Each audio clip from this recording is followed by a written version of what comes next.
Ladies and gentlemen, boys and girls, it's finally time again.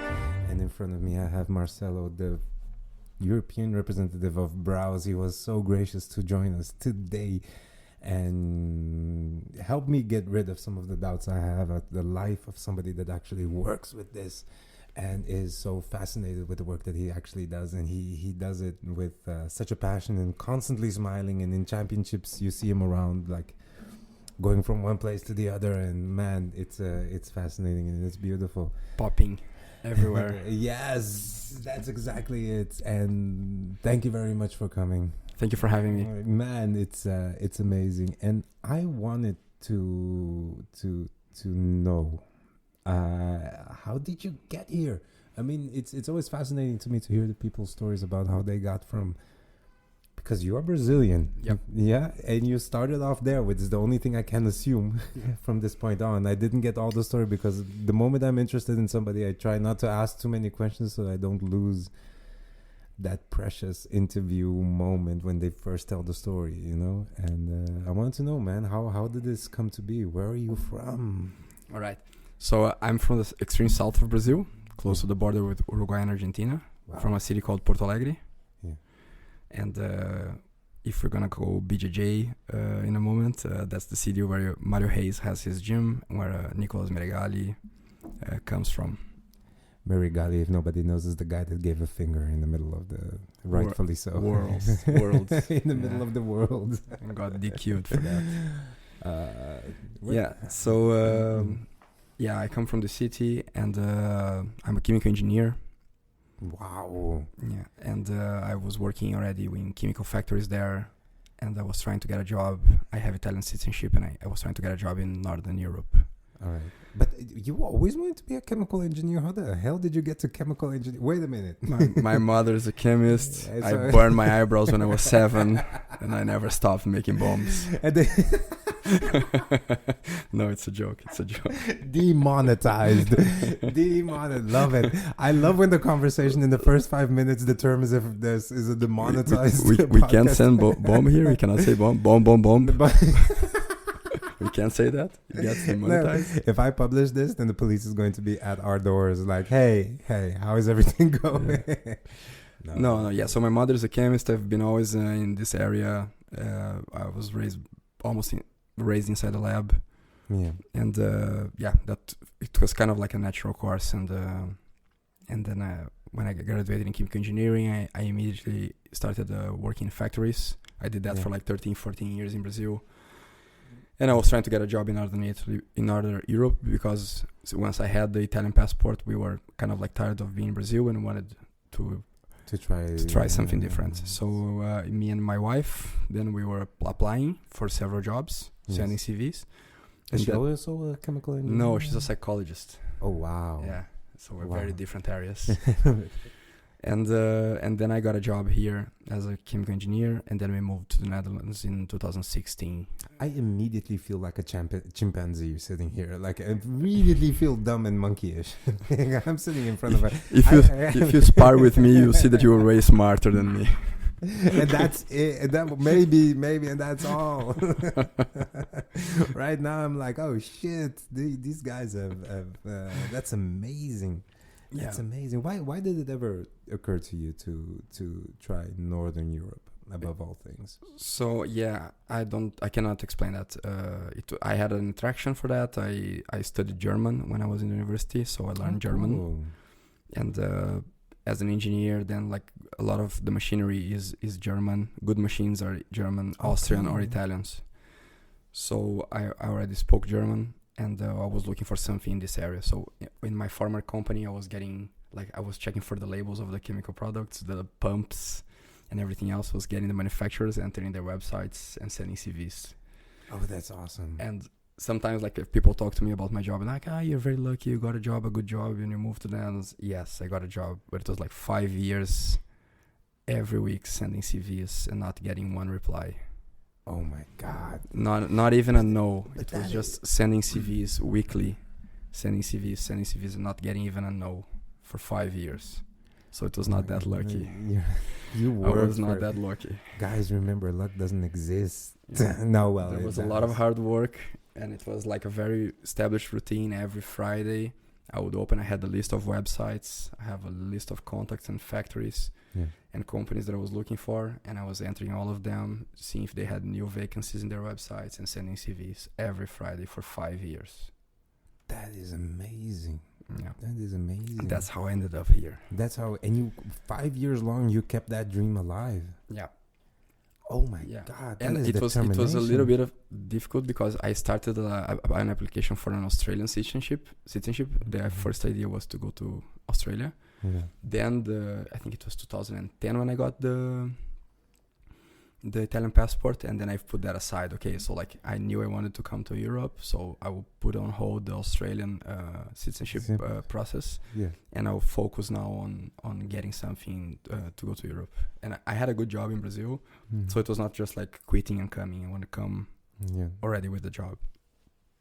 So that is amazing. Yeah, it was difficult and long. I can imagine. You fucking 5 years sending out CVs. It paid off. That is, I mean, most people give up after a month. Yeah. They're like, okay, this is not going to be it. They go like, but that is. While you're working, and you always have like this work stress, and it's Friday, you want to go home, and sometimes you have to go to the factory during the weekends. Yeah. So yeah, it was amazing. But is it? Yeah, because it definitely must have been because you put that purpose in your head, like we are going to North. We're coming to Europe. Yeah. And our deal was one of us has to go in our area, and the other one will sort it out. That was my deal with my wife. So she was applying for positions on her area. If one of us got it, then we would come, and the other one would sort it out here. And it happened like that. She struggled for like 1.5 years once we got to the Netherlands to get a job in her area, but now she's super happy and she's super well developed in her career. And established, and everything is going well. Yes. Man, that's amazing to hear. How long has it been that you're here? We got here in September 2016, so it's been almost 6 years. No, wait, I'm counting like an idiot. 6 years, yes. Yeah. So I told you, chimpanzee. Don't expect too much. And September 16, September 22 would be 6 years that we're here. Wow. Yeah, and it was really interesting. Like we got here, we moved directly to Den Haag. And or The Hague, if you're listening in English. And after 2 weeks that we were there, she looked at me and said, like, I don't care what you're going to do if you got the job, if I get a job, but I'm never going back. Like, this is my city and I'm staying here forever. Den Haag is awesome. That's what my wife told me in my second week, second week here. A lot of people that listen to this are from Amsterdam, but I honestly say, and I know that I'm going to develop a lot of hate right now, but Den Haag is, man, Den Haag is awesome. Yeah, I really like it. We rented an apartment close to the beach in Scheveningen, and it's really nice. It's a really nice area, very calm. Side note, I was born in Scheveningen. No, really? Brunnovo Hospital. Oh, nice. Man, until they closed it up, it was. No, it still works. Huh? It's still functioning. It's still functioning. I use Brunnovo. Man, that's amazing. I had my appendix pulled out every single time. I went very little times to the hospital, and funny enough, traveling around the world constantly, every single time I had to go to a hospital, I had to go back to Brunnovo. And the first time I went there, I was born. The second time I went there, I had to pull out my appendix. I was almost dying. And they didn't have any registry. They were like, okay, we have registry. Have you been here before? And I told her, as a joke, I was born here.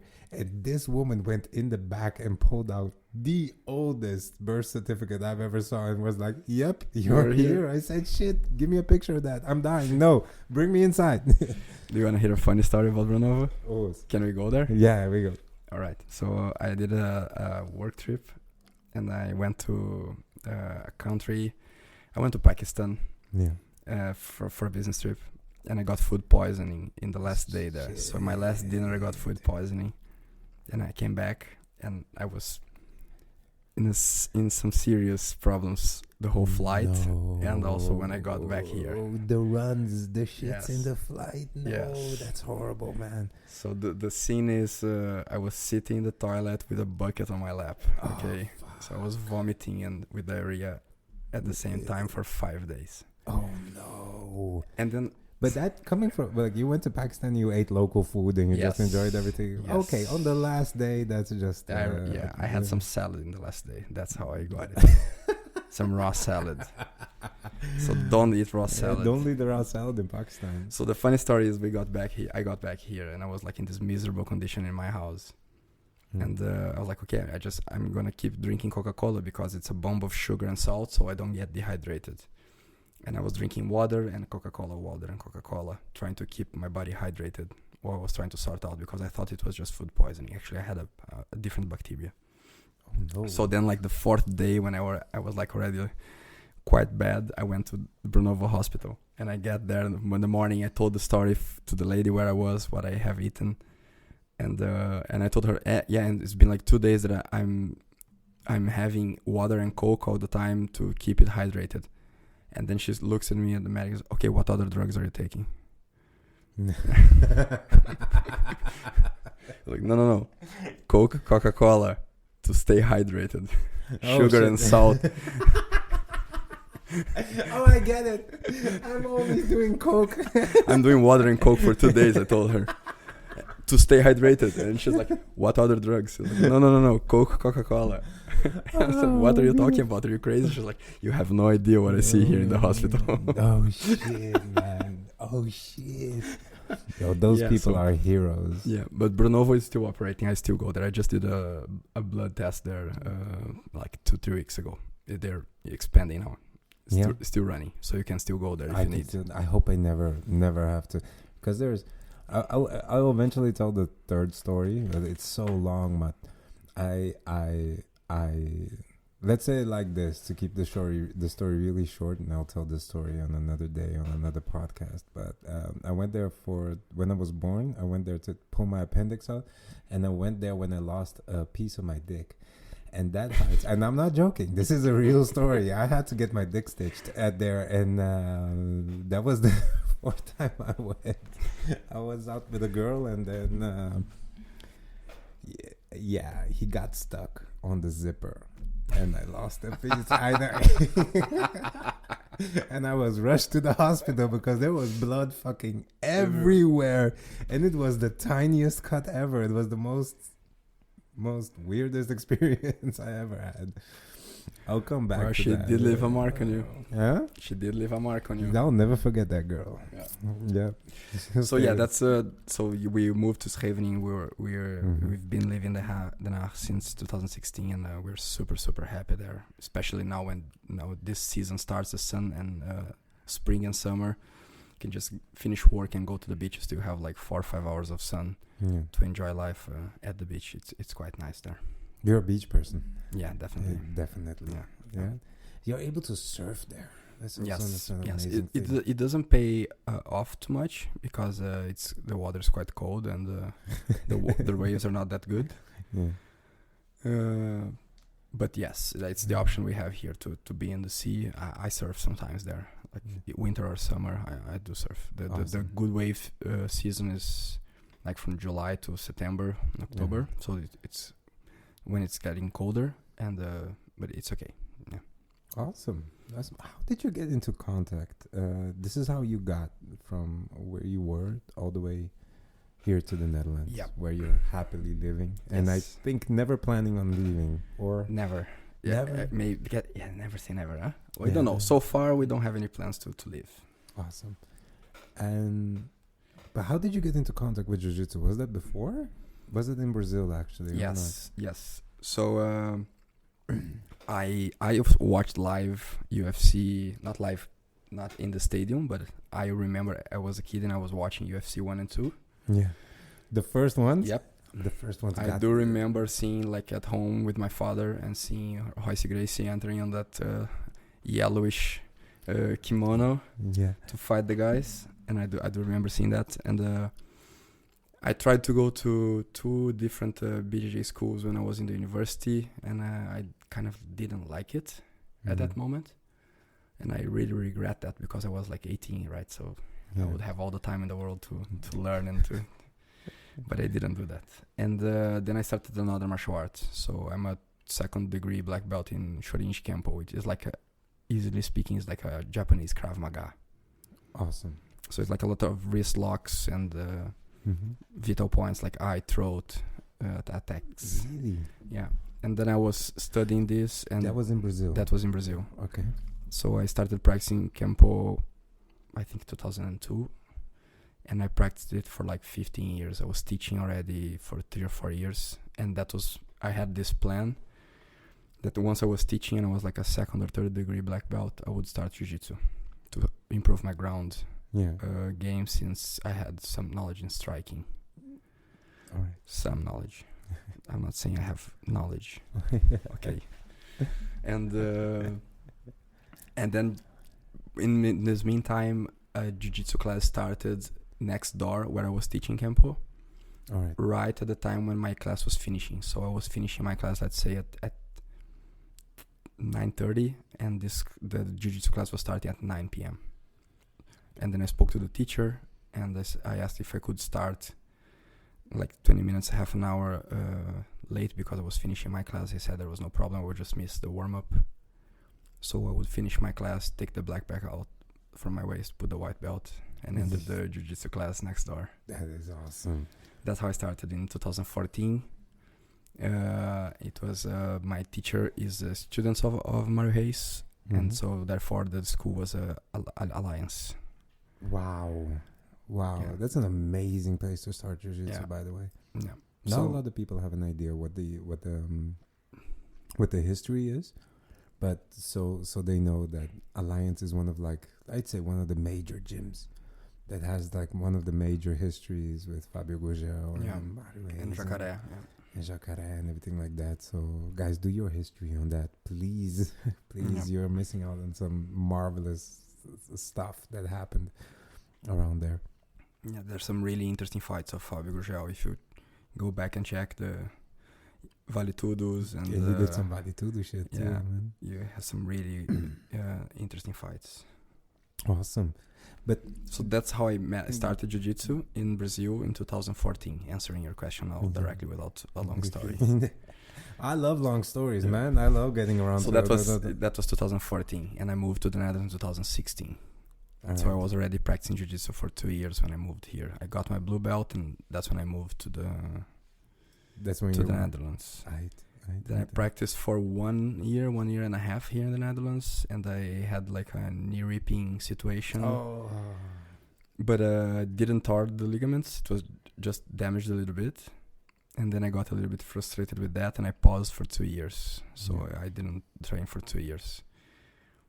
And then I met the Braus owner, and then I decided to bring the Braus, the brand to Europe, and that's when I restarted in January 20. So I stopped from like mid-17, 2018 until 2020. I had like 2 years that I didn't train. Right. And then 2020, when I brought the brand to Europe, that's when I restarted training. Okay.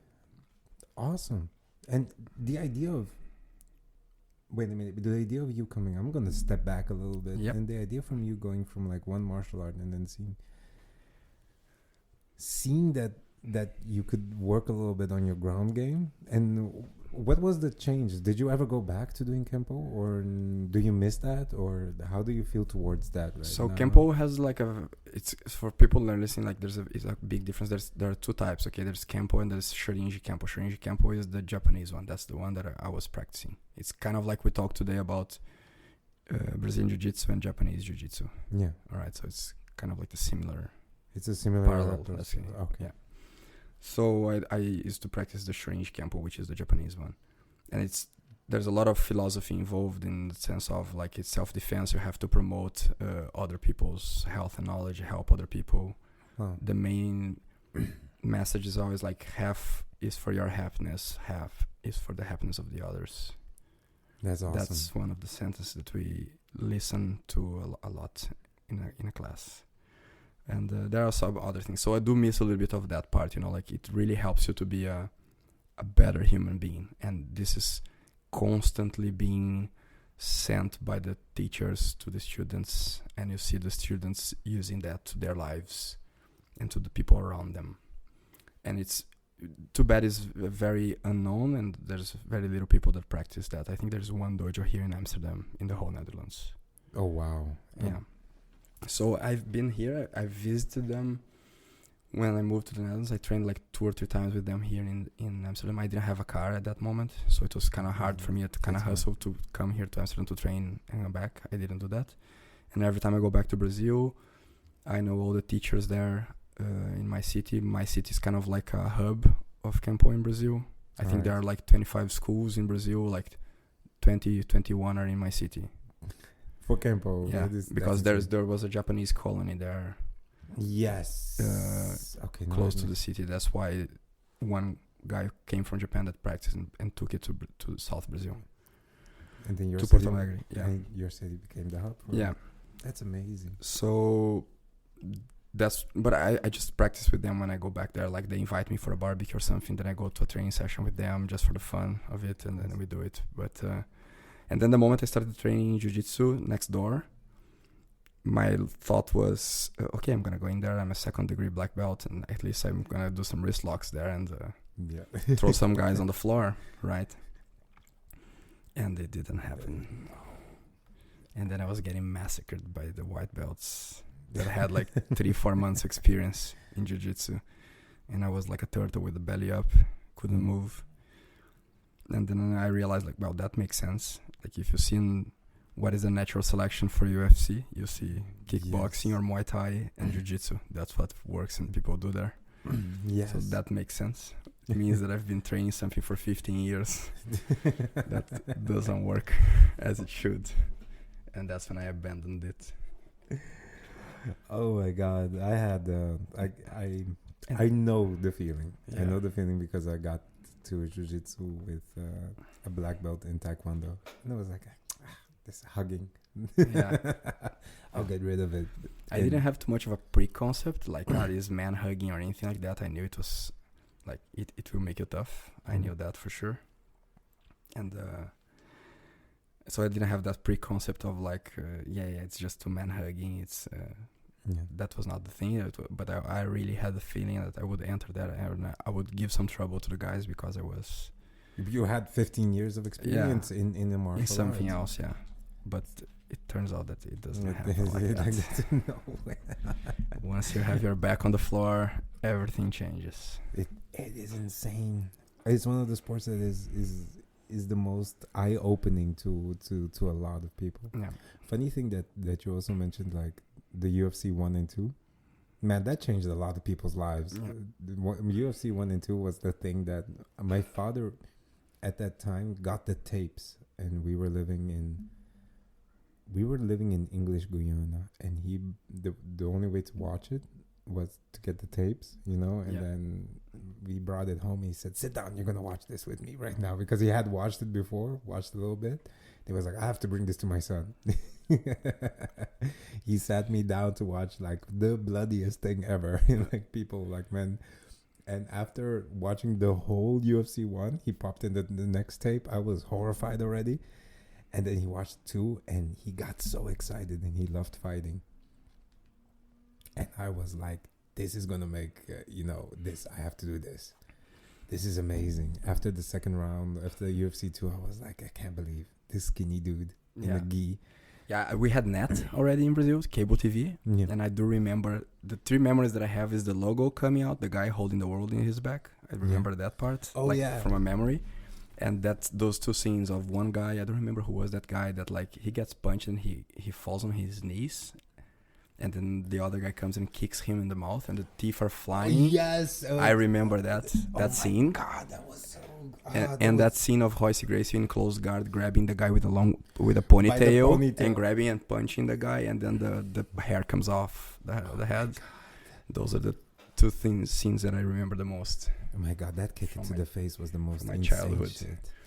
And that was like, it's also a nice program for us. Me and my dad was like Saturday night, like 2-3 in the morning is Mike Tyson's fights. Oh, that's what we were like in our childhood. Like we was like, you stay up because you won't see another guy fighting like this one. That is something very smart from your father, to be honest, because I never again did we see anybody like that. Yeah. Well, up until now, we have never seen another Mike Tyson. Yeah. With such ferociousness. And he and my uncle did the same thing with me for football with Ronaldinho Gaúcho. When he popped out in Grêmio, he was like 16 years old. And so like, we enter as members and we see this guy play because we're not gonna see another guy like this in our lifetime. Bruxo. Yeah, Never and then again. we watched him playing Grêmio for like, I don't know, 4 years, something like that. And then when he left, then I stopped going to the games also. I dropped football. Literally a fan of just one player. Yes. No, yeah, but it was quite clear. Like since the moment he started, his name started coming up. Like it was like this is a worldwide class, and you'll never see somebody playing like that. So we just go to all games to watch him play because we're gonna see some magic happening. That is insane. Yeah, that was very clarifying to us. Like I clearly remember my uncle and my father saying that like we go because this guy is a great one, and yeah, my dad always said that like also for the fights, like we watch this. It's hard. I don't remember how old I was, like 10 or 12. I have to Google now. Yeah. Like when I was at UFC 1 and 2. I'm turning 40 this year. I'm 82. Oh man, no, wait. I'm turning 34. I was really. No, then I saw it way later than you probably. Yeah, I saw it live. Like I was watching on cable TV live. No, I got it later than that probably because we had to watch it on tapes and shit. That was insane, man. One of the things that now we're going to Google it up. Yeah, it was 93, so I was 11. All right. No, I was 11 when I watched it, so I watched it way later than you, man. It's like 6 years later. 6 years later. That's when I remember seeing it for the first time and getting shocked out of my brain as an 11-year-old. Yeah. But the interesting part is that I didn't see jiu-jitsu like that at that moment. I didn't have this thought. So like I saw the fights and I saw that the Brazilian guy won. That's my memory from that. That's the patriotism hitting, right? Yeah, like I saw that the Brazilian guy won. That's what I saw. I didn't see like this guy practiced this martial art and the other guys couldn't pose a threat to him. And he dominated all the other guys, even with the other guys being way heavier than him. I didn't see that. I think I only had a little bit of that realization when I stepped into my first Bjj class, being a second degree black belt and getting my ass whooped. I think that's when I understood it. I think a lot of the people had the same exact problem because the moment it came up, people were more like, "Oh, what is this new thing that shows up? Let's throw as much as we can at it to see if it actually works." And it did. Yeah. It worked really, really, really well. It was still an insane story. Once you came here to the Netherlands and you started doing jiu-jitsu, was there a significant difference? Yes, a big one. From Brazil to yes. here? Yes. In my opinion, a big difference. What's the most striking thing that came over to you? The biggest difference for me is when I spar with people here, between here and Brazil, is we do the training part, the practice part where the teacher passes a position or two, and then we go to the sparring part. And here in the Netherlands, I literally feel like people are trying to win the world championship in sparring. Yes. That's the main difference for me. Yes. I don't feel like people are trying to input or use the positions they learned during the day on the sparring session on that day. Yeah, no, I noticed that. There is a lot of people fight to I'm trying to get that out of my gym. Yeah, so like I'll put it in a different way. Like people are just trying to win the spar. They just want to win that role. And over there, they're just trying to do the move of the day. Yes. Yeah. And that's how I started teaching 2 weeks ago. Yeah. Oh, that's awesome. Yeah. So only for white belts. Mm-hmm. And then my instruction to them when they're going to do some specific sparring or something, I'm telling them, I don't want you to feel like you're stronger than the other guy. Don't make the other guy feel the other person is weaker than you. I want you to outsmart the other person. That's an intelligent way of putting it. I want you to make the other one feel that he's dumber than you. That's what I tell to the students when they're about to spar.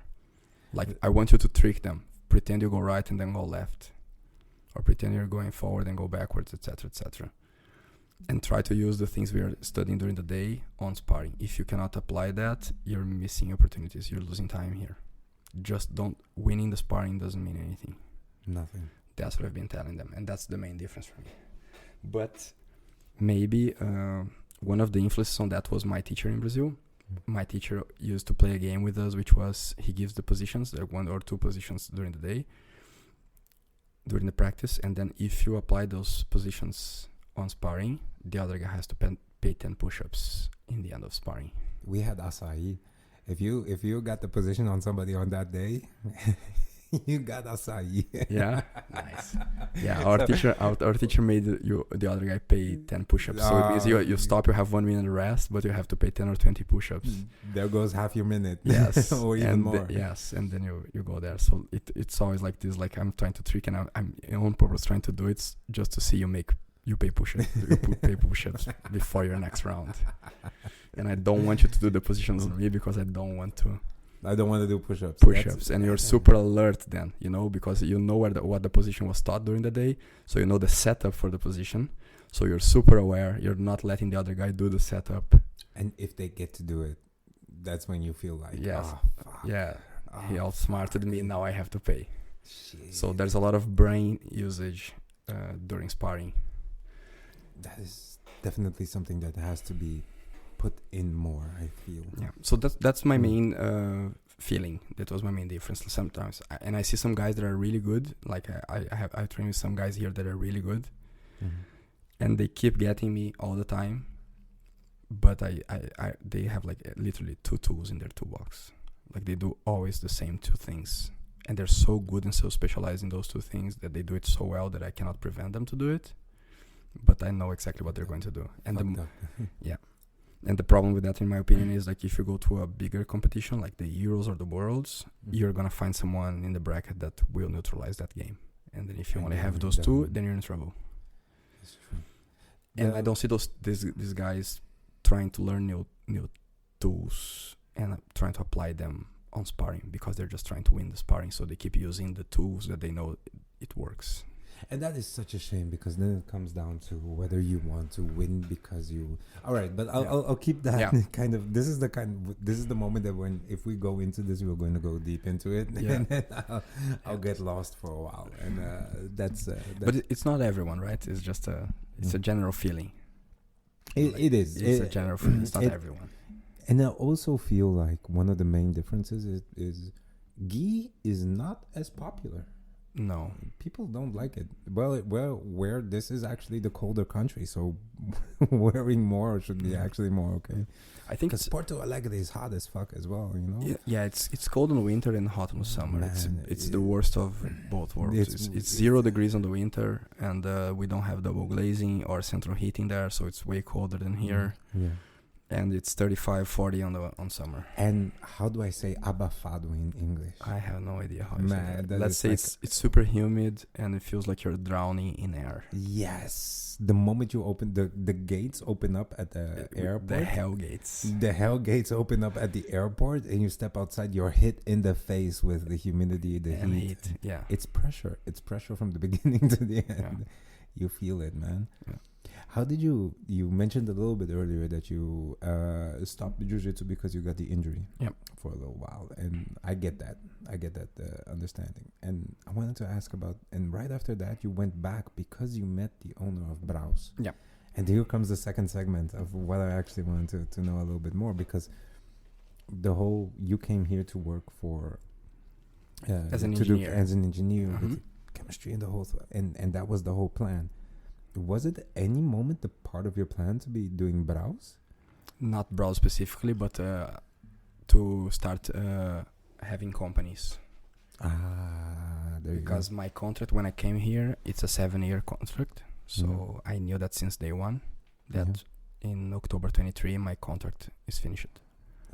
So since, I don't know when, I already started listing opportunities and things that I would like to do.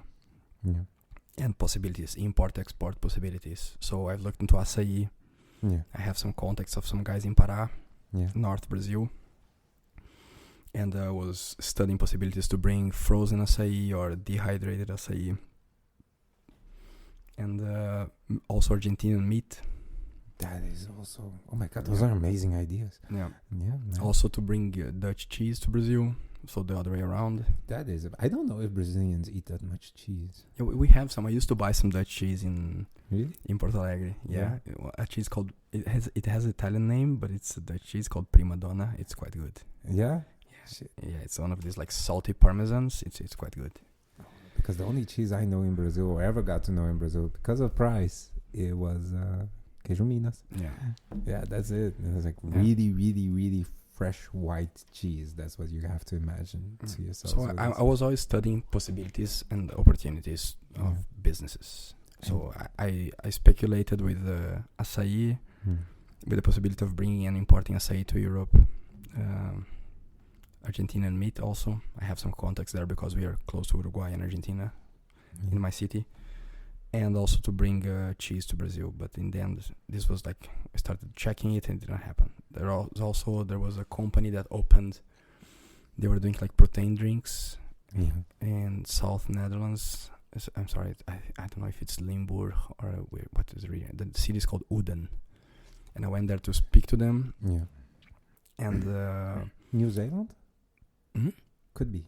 New Zealand. Just popped into my head, Uden. I don't remember. It sounds New Zealandish. I think I might be doing a mistake here. I think it's close to Eindhoven. Okay. Yeah. It's in the city. It's a small city called Uden. And I went there, spoke to the guys, and it was a really good protein drink that I tried here. I bought in a shop. And then I started talking to them to bring that to Brazil and export it to Brazil. So I was always looking for opportunities. In the end, it didn't happen with this company. And it's just like several times you're looking to business opportunities, is like 90% of the time it's a no. Just like my CVs that I was sending, which was 99% of the time. I know. You only need one. Exactly. You only needed one, man. So it's normal and it happens that way. So the acai thing was a no, the Argentinian meat was a no, the cheese was a no, the protein drink to bring it to Brazil was a no. And then I was on holidays in Australia. So what we do with me and my wife is 1 year we go to Brazil, and the other year we usually take holidays in January, and then we run away from the winter here. Smart. So 1 year we go to Brazil to visit the family, and then the other year we go somewhere else. Right. So South Africa, Indonesia. Amazing. And then we went to Australia for 5 weeks in January. So we did the whole East Coast. And then when we got to Sydney, we visited some friends of mine there. We were staying in a house of a good friend of mine. And she also had some friends from our hometown. And we went there for a barbecue. Brazilians are everywhere, guys. Yeah. You have no idea. So we got to this house with people that I don't know. The lady that owns the house is a friend of my wife. And then we started the barbecue, and we are sitting in the backyard, and there are some geese drying and hanging. And I asked the guy if he practices jiu-jitsu. He says yes, he's a brown belt and he teaches, and he has a gi brand in Australia. No. And then I said, because I practice it. I was not practicing at the moment. But I said, I used to practice it. And I told him my story. And then we were chatting. And I said, can I check out your geese since you make them? Yeah, sure. Coming here into the garage. Then he had kind of like a stock in the garage with geese, belts, everything. I checked the material. It looked okay, quite good. And I was not like super impressed, but it's good quality, it's good material. Like I had little experience, so I thought it was good. And then he told me, next month we will open USA. We will expand out and we go out of Australia for the first time now, and we will open USA. And I said, do you have anybody for Europe? Do you have any idea for Europe? No, I don't have anybody, no idea. You want to talk about it? No shit. Yeah, sure. I can talk about it. So we exchanged contacts. Yeah. And then we started talking. And then we were like for a year talking and discussing terms and how we will do it, what we want to do, how do we want to do it, and all the contract details. So we were ping-ponging the contract and settling all the details. How do we do it?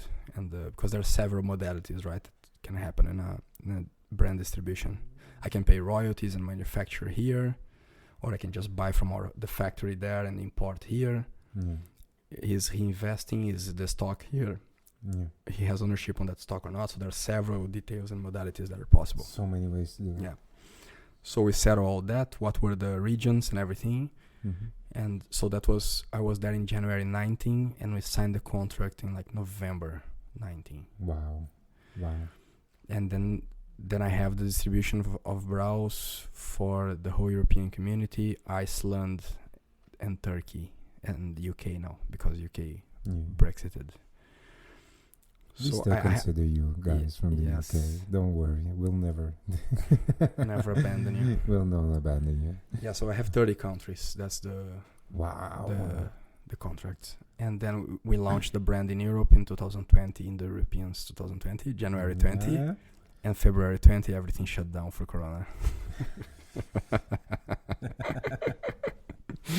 As life would have it. Oh, shit, man. And that's when you... How did it feel? Because I'll give you an example. I was starting to teach jiu-jitsu and I was going to go back into it because I stopped. I stopped teaching. I thought I'm never going to teach again. I'm done with the politics. That was my thing. I was a little bit done with that. Disenamored or disillusioned with that. And then but once I got here, a couple of guys asked me, just like, man, I can't train at night, you know, my job, I'm a police officer. I remember, wherever you are, dude, you started this whole mess. And he said, I just want like 1 or 2 extra classes and stuff like that. And I'm like, look, if you have a place at 12 o'clock in the afternoon, I'm so used to training at 12 o'clock because 12 o'clock is competition time. It's competition team training. That is always the episode time. 12, yeah. I missed it so much. I said, like, dude, and there was nowhere to find here in the Netherlands. So I was like, all right, look, listen, if you find a place, well, we start training. Yeah, how much do you want? I said, I don't want anything. I just want to train at a normal hour. That isn't even in classes. And he's like, okay, sure. And then, that started it off. That grew. And I was like, you know what? I'm going to quit my job and I'm going to go back to teaching. And the moment I told my boss, listen, I might not show up anymore and stuff like that. He says, okay. I start teaching. I think 2 weeks later, they were like, everything is going into lockdown. We have to stop everything. Man, I had to walk back to my boss with a face. With your tail between your legs. I was like, dude, listen to me. It went wrong.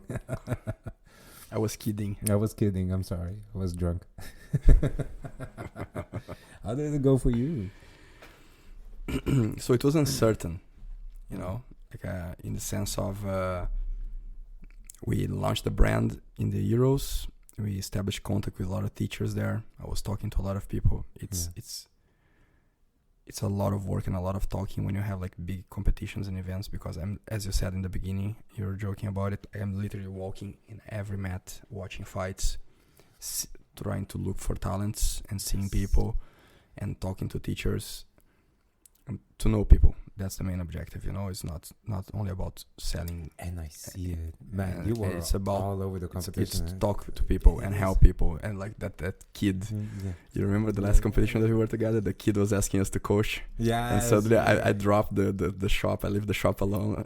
Nobody's there, empty, and I'm there coaching the kids. Of course, man. Yeah, exactly. Because we like it, right? Because we love it. Yeah. Because we love it. Because it's also the right thing to do. If a kid walks up to you with a blue belt and says, could you coach me, please? Yeah, sure, fuck. Yeah. And then, so, it's a lot of walking and talking to people and getting to know people. And then we're obviously also trying to show the brand and show the products, because it's a new brand and we want to show how good the product was, or how good the product is. So it's a lot of talking, and it's a really long day when you're, especially in the Euros, it starts on Monday to Sunday. It's a long days for a long week. And so when we come back from the Euros, 1 or 2 weeks later, the lockdown starts. And then the uncertainty was, well, we created momentum. Yeah. How do we keep momentum now, since there are no gyms open? Because I've met several teachers from the Netherlands, for example. There, one of the first guys I spoke in the Euros was Harun from Combat Brothers in Breda. Yes, I know Combat Brothers. And not specifically home. Yeah, and then I promised him that once I go back to the Netherlands, I go there and I train with you one day. And then like for 4 months, 5 months, I don't know, like everything's closed down. So like how do you keep momentum and you keep your networking alive? You know, because I was just starting that network. I'm not known in the BJJ world or the BJJ in the Europe BJJ. I'm not known by people. Like I'm not a athlete, a competitor. I practice it. Yes. Right. So people don't know me. so it's easy for me to get in touch or anything like that. So I established the first contact in the Euros. I created some networking on the Euros, and I was trying to keep that networking alive. And Corona made it difficult. But we had some hits and misses. I would say a lot of hits in the beginning. And some things are funny. I can't explain how these things happens. Like literally a guy enters the shop and he talks to me in Portuguese, and he's a super nice and humble guy. And then we talk for 10 minutes, half an hour on day 2. He asks about the product. He never saw the brand or something like that. And he just goes away. It's fine. Next day, hey, how are you doing? Good morning. And then I'm having a coffee or something. He's there. We have a coffee together. And then the third day, he comes to me saying, I would like to talk to you. I have this guy here. He's a super good student. And I know it's very awkward because we met here in your shop 2 days ago. But if you could help him somehow, he lives with me. He trains with me in Switzerland. And he's a great athlete. And he has no financial condition or anything like that. So then we speak about it a little bit, and I talk to the guy also, and I like the teacher, the way we're talking. And then, okay, no problem, yeah. So then we speak, and then we go, okay, what do you need, etc. I need some material, this and that, and I give him 2 gis. So he won the Euros in purple belt there. Insane. Yeah. And he's a master. Yeah, but he won the Euros, and the teacher has a small school. He's little known in Europe because he's also not famous or super champion or anything. But he's been training and teaching in Europe for in Switzerland for 20 years, so people know him. And he has 2 or 3 schools that he helped me networking. So he already helped me to grow, and people got to know me because of him. And this guy, Elio, the athlete, he won the Euros on brown belt now. So he just keeps winning. That's and insane. Yes, and he said I will never be. We've been married since day 1. That's what we joke about. And it just happened because we were there talking, and we kind of liked the energy of each other. Yeah. And then the teacher brought the athlete, and we spoke, and they were super humble. We were talking about it. We had a coffee and a pão de queijo, a cheese bread together. And then I gave him some material to help him, and suddenly that became a partnership that lasts already 2.5 years. We talk almost every week. When he calls me with his kid, and we talk our families talk. It's just crazy. I don't know why that happens. So yeah, there are these hits, that those things that happens, like when we spoke in an AJP also. Remember, and we spoke once. And we then spoke one time, and look where we are right now. Exactly. I think it sometimes it clicks, quando o santo se dá bem. And so those, I think that's what kept it going. These people kept helping me. This guy said, I have this other teacher, talk to this guy, he needs some gis for his students, this and that. And it's quite uncertain, in the beginning, starting opening the market for a new brand that nobody knows. In this case, opening Europe for a known brand it's quite uncertain in that sense. You don't know if you're doing the right thing or the wrong thing, if you're achieving and you're reaching people that you want to reach. So there was a lot of discussion and planning, and trying to identify what are the markets, what are the people, how do we do marketing, how do we promote the brand. So there's a lot of time discussing that and reevaluating that to see if we're doing the right way or not, and based on what we want. Yeah, it's hard. Yeah. You're starting up your own stuff. Especially, but okay, it is already an established business, but you're starting basically from zero. From zero, yeah. From zero to get everything done. And then in this period, then Instagram ads and Facebook ads, how does it work? And what's the right way to do it? What's the wrong way to do it? How do you don't do so much research? Yeah. How do you do not waste money? Yeah. And doing that. Google ads, how do you do that? How do you do not waste money on that? So there are several things that are just you trip along the way, and then you have to stand up and find a way to do it. It's kind of exciting, right? Yeah. That's the thing that drives us, especially the people that are entrepreneurially gifted. I'd say Yeah. you have this itch to work for yourself and open up the learn new things and see the baby growing. It's another mindset, man, and I think that's one of the reasons why we also like connected from the first night. Like it's like I like that brain, like that the way of thinking and how it works and everything. Like this human so much. Yeah. And you were so happy with the first time I met you at AGP. I was like, this dude is so happy. Like immediately the connection because you're Brazilian. Yeah, we are, and I was like, oh shit. And you were so happy. Fabio was there too, and Fabio, tem que comprar. You have to buy this, and it's really good, and everything like that. And yes, all right, let's check it out. My student loved it. He bought the whole set right then and there. He looked at me. Is this good stuff? I got one look. I looked at it. I remember seeing Roger wear it. Man, and it looks solid. It looked solid. You showed me a gi too. That was the Roger series, man. Yeah, I was in love with that thing. Still am. That one is pretty sick. Man, that was a sick thing. Yeah. So and man, it was amazing. If you don't know what we're talking about, you go to brausfi.com. I will add every single link. I say this every time. All the links will be added here, guys, and then you're gonna go to the European store in the brausfi.com site. There you go, guys. You're gonna see there's a gi, which is the Roger Gracie gi, which has some gold details embroidered to it, and the famous sentence from Roger, which is "Jiu-Jitsu is simple. You just gotta do it right." There you go. Guys, and if you think that style doesn't matter in Jiu-Jitsu, you're wrong. You're wrong. Every single little bit helps to win that championship, believe me. And if you look good, you feel good, and you're going to fight better. Yeah. There you go. Guys, this was the first part of our talk, just to get to know this amazing dude. And we're going to take a little break, what I love to call the little pee break. So you guys can go out there, have a snack, relax. I'm going to talk about sponsors, so you can leave the room, leave this running, and we'll be right back.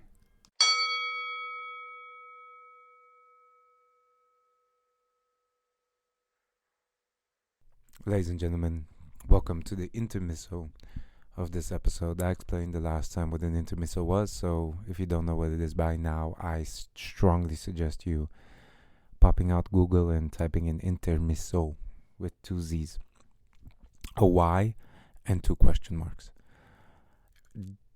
What I wanted to say during this period is actually thank all of you.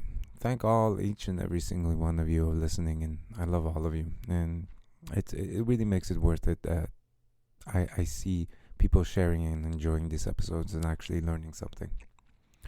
And if you do enjoy it, then don't hesitate. Don't hesitate to walk up to me and put some money in my hands. I've been asking this since the beginning, and nobody has yet to put money in my hands and give me a hug and say thank you. But that's okay. That's okay. I'm not doing it for that. That's not the reason why I do this. I do this out of love. But money is fine too. Don't you think that we live on love? I mean, you know what I'm saying. Nah, guys, I'm joking. You don't have to walk up to me and give me money. There's a link below. There's a link below in the description that actually has a donation page. And if you want to donate, go right ahead. Otherwise, I don't know what will happen. I really don't. But there's another thing that I truly, truly enjoy.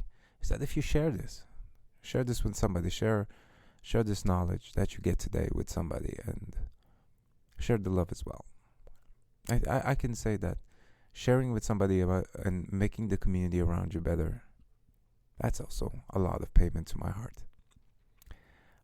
This is also a moment where I take to thank my sponsors, of which, I didn't have any. But slowly but surely, now, especially speaking in this episode and after this episode, we got to talking, and beautiful things are coming up. And one of the things that I truly believe in, not necessarily as a sponsor, but in the product that they are placing, especially after this conversation, I'd say Braus has some amazing stuff. So I wanna. If you want any indication on geese and stuff like that, then I would take a look at what Braus is making. I mean, they survived the food chain in Australia. I mean, there's definitely something to them. So I can't wait. Looking forward to the future. Now, I would also like to thank Accompanied and Company of Friends. All the information about them is going to be lower. And I would like to especially thank Andra for starting all of this and being amazing. That is it, ladies and gentlemen. I hope you enjoyed the rest of this podcast.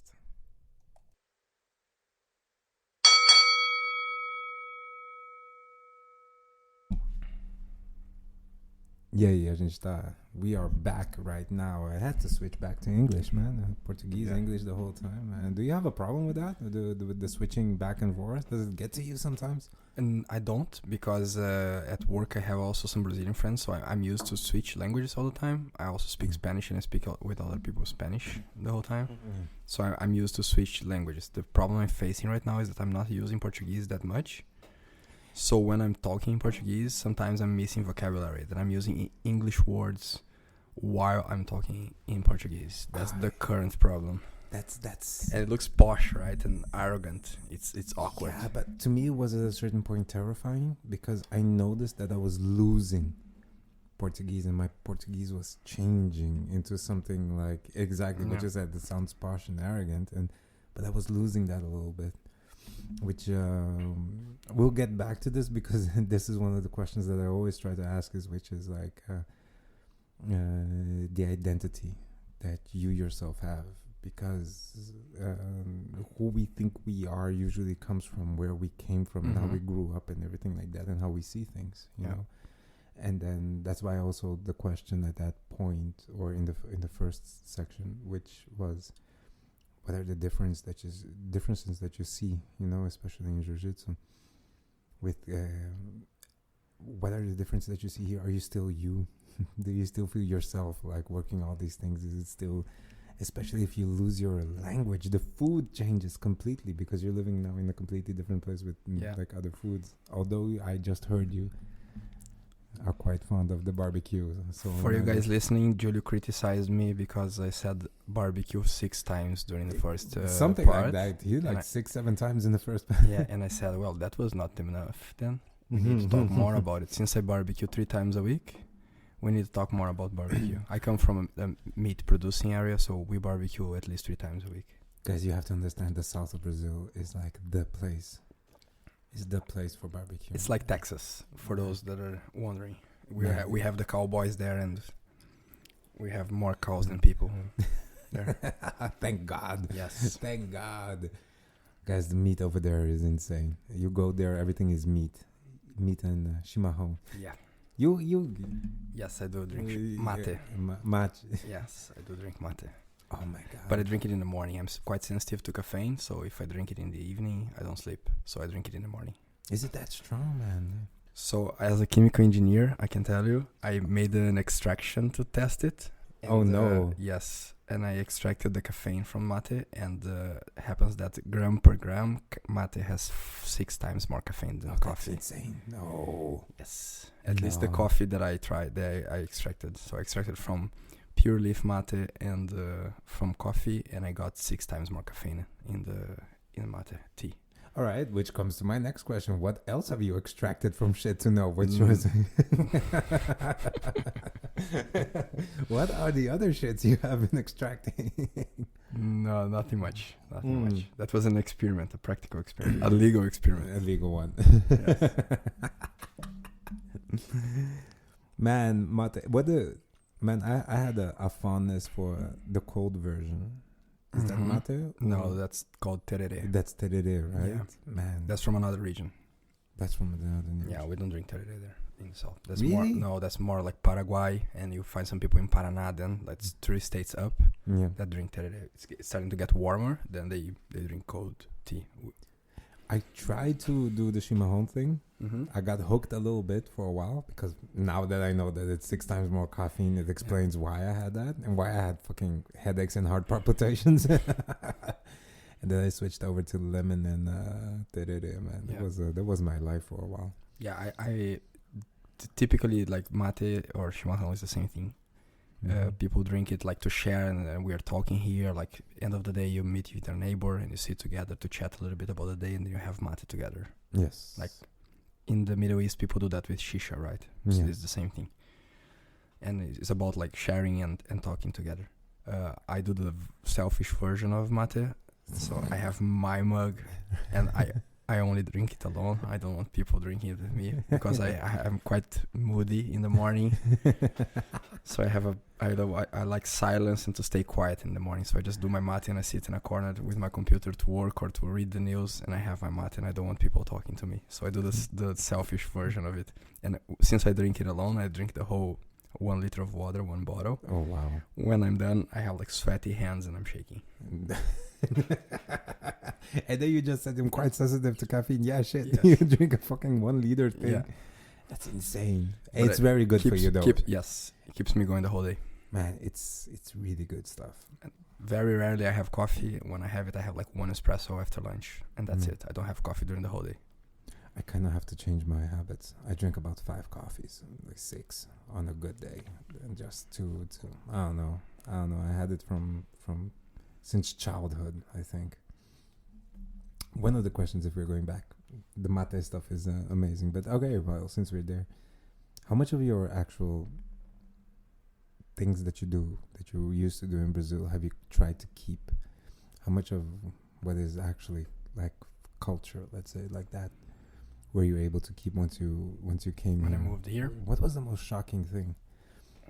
I mean, once you arrived. I think that the most shocking thing was the planning. Like I have a lot of Dutch friends. My main circle is with Dutch friends, and then I meet a friend or I call a friend and say, hey, how about dinner? It's like 12. And then how about dinner? And the guy answers me, on the 14th of April we can have dinner. Yeah, I was like, what insane. Are you talking about? Like, I'm calling you now for tonight. Oh, it's too short notice. What do you mean it's too short notice? Like, it's 9 hours ahead. I'm used to 15 minutes. or people just showing up at my door, like, we came for dinner. That's the way we do it there. Or I just show up at somebody's house for dinner. I miss that shit so much. Like, what are you doing? What do you do? Come over here. What are we doing? Yeah, we are doing dinner tonight. Or they show up at your house. Hey, do you have food?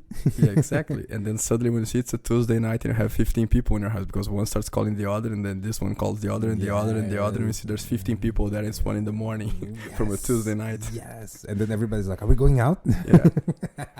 So that's the most shocking one. Fortunately, one of my best friends is a Dutch guy, and he's quite disorganized and flexible in that sense. He just doesn't care. So he shows up at our place at any time.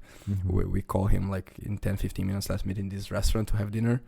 And we just go for dinner. What are you doing? Come over. Yes. We have that relationship with one couple that works really fine in that sense. Awesome. But with the others, usually we have to plan we negotiated a midway, so we have to plan for like 1-2 weeks with the other 2 Dutch couples that we get along with. We don't do too many things with Brazilians. We don't have too many Brazilian friends. The grand majority are Dutch. Is it because the most of the Brazilians that are around here aren't from the same area? Not sure.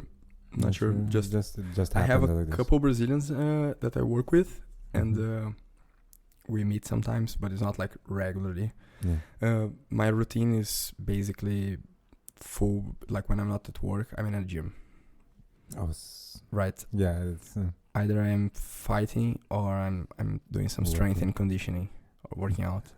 So our relationship with friends is like friends from Brazilian Jiu-Jitsu, from BJJ, or friends from the gym. Those are the best friends. Yeah. So and then a couple from work, but they are not the minority. The majority is from the gym or from BJJ. Do you feel that once you came here, you changed a lot? You had to adapt a lot, or not? Because one of these questions, in the sense it's quite shocking for people to know that the interactions from person to person changes a lot here. And people say like people are colder here, which is it's not the correct way to say it. Yeah, I don't think so. I actually, I didn't. I didn't have to change too much in that sense. I don't think I changed too much. Like, I already knew the timing was something important, like getting on time to meetings and everything. If you guys are listening, we don't respect time in Brazil, okay? It's a Latin thing. Like, we just don't care. People say it's at 2. Even if it's an important business meeting and it's in our company, 2:30, some people will show up. 2 is the time you get into the shower. Yeah. Yeah.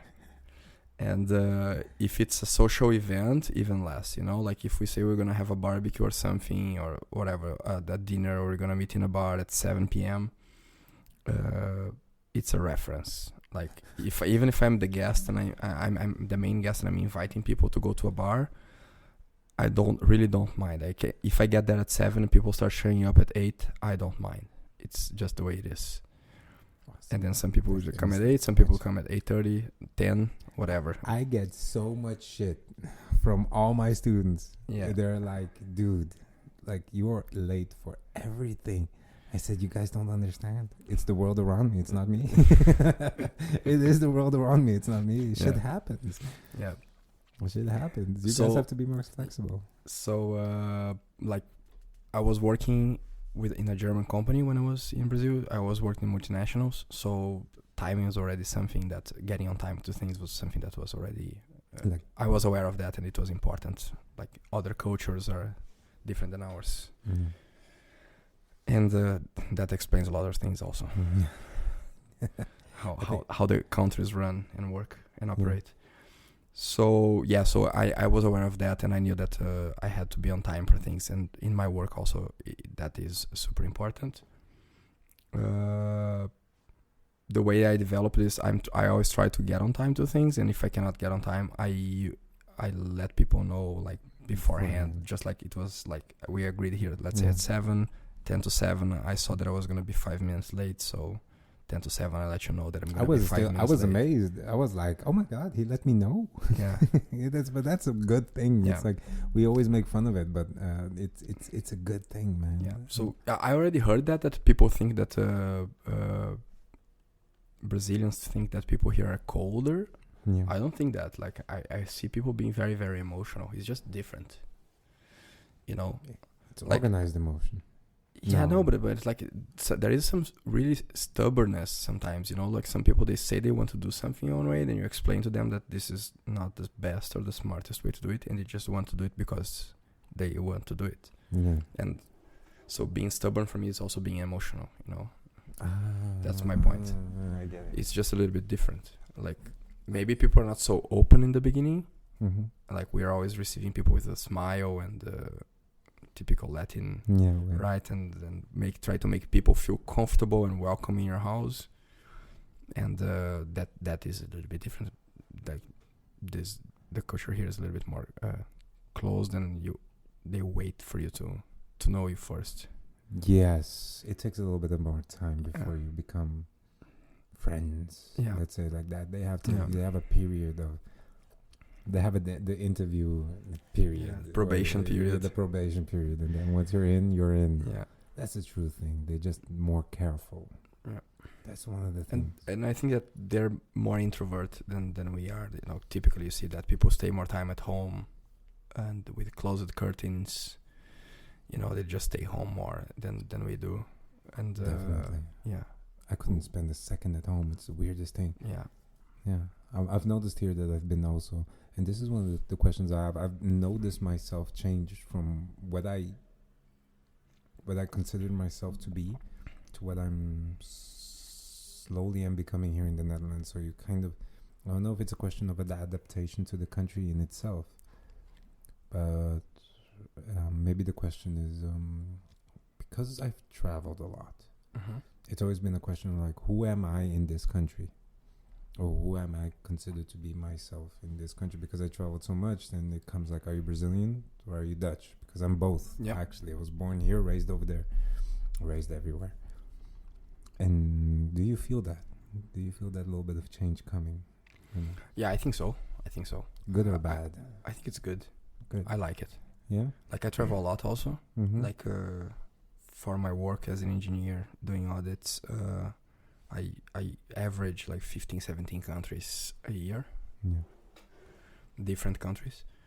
So I see so many different things, foods, culture, practices, Yeah. like how you meet somebody for the first time. It changed so much from one place to the other, Yes. you know, and we learn how to adapt to that because it's so different from one place to another.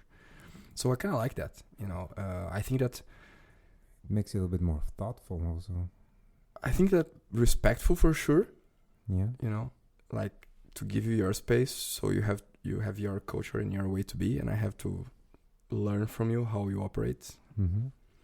and try to find that and find the way that we have to work together. Because since for example, as I'm telling, I travel for audits, so I have to get to a company and make an audit there, so I have to understand how the people work there because I need their help. Also with Braus. Yeah.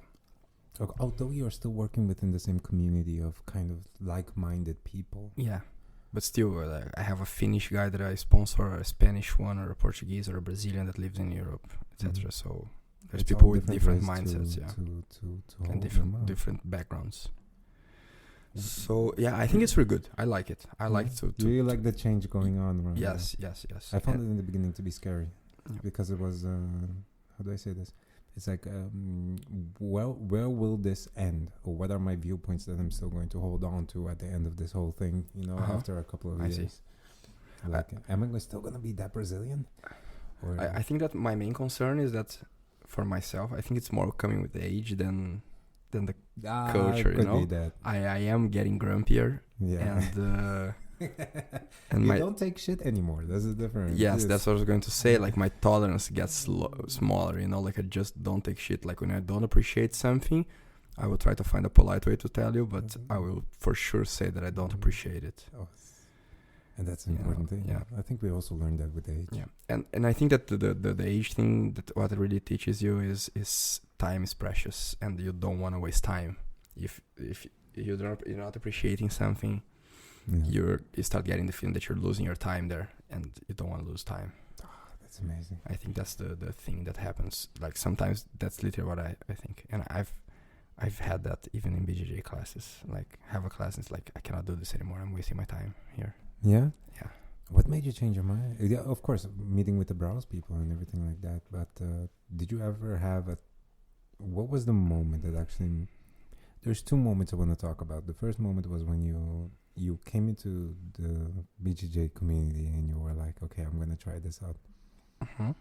Something changed at that moment. What was the specific... Do you remember the specific moment where you went into training and that it changed and you're going to say, I'm going to keep doing this for the next 2 years, because you trained like continuously, I would imagine, the moment you started?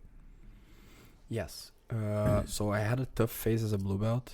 I think everyone can say that, right? Because you still don't have, my view today is like you still don't have a technical level that you can play around with white belts. So you have a tough time with white belts, and you don't have a level that you can defend yourself enough from the other belts and are giving it trouble to the other colored belts. And then I had a little injury that got me a little bit frustrated, and that's when I stopped it. So when I came back, actually my main focus was like I want to restart to study and focus on studying, not fighting, just studying and improving, and evolve technically. I want to evolve technically to get out of the blue belt. I will not turn into statistics, because that's where like the majority of people quit, right? It's in the blue belt, it's known. And it was a real defense on like, I won't turn into statistics and I will leave the blue belt. That was the main focus to come back. And usually the people that leave blue belt and get to purple, those are the ones that also usually make it all the way through to black. Yeah. That's something. It's very interesting. So that was the main goal for me. Like I was really frustrated with it, and at a certain point when we closed the deal, because I was looking at Braus as a business that had no relation with, obviously had relation with passion, but it was like, okay, it's a business opportunity, let's run this business. And then, okay, since this is a business that has relation with sport and is something that I practice, which is BJJ, I would just go back at it. And then but the fire was, I won't turn into statistics. I won't quit. That was the thing that Yes, made you. I won't quit.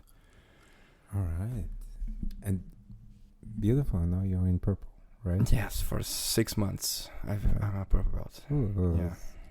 Yeah, You left the statistic. I left the statistics. Now the next one is getting to black. Exactly. That's amazing, man. Yeah. I'm excited to see that. Yeah. So I really appreciate the process of leaving the blue belt, because when the lockdown started, we started training at home, me and a buddy, and then we started looking for some videos, libraries. I have a 3x3 mat at home, and then we started training at home. And I proposed to him like how we should study and train, and like try to do it in a smart way, studying more concepts than positions. Yeah. And it worked out fine.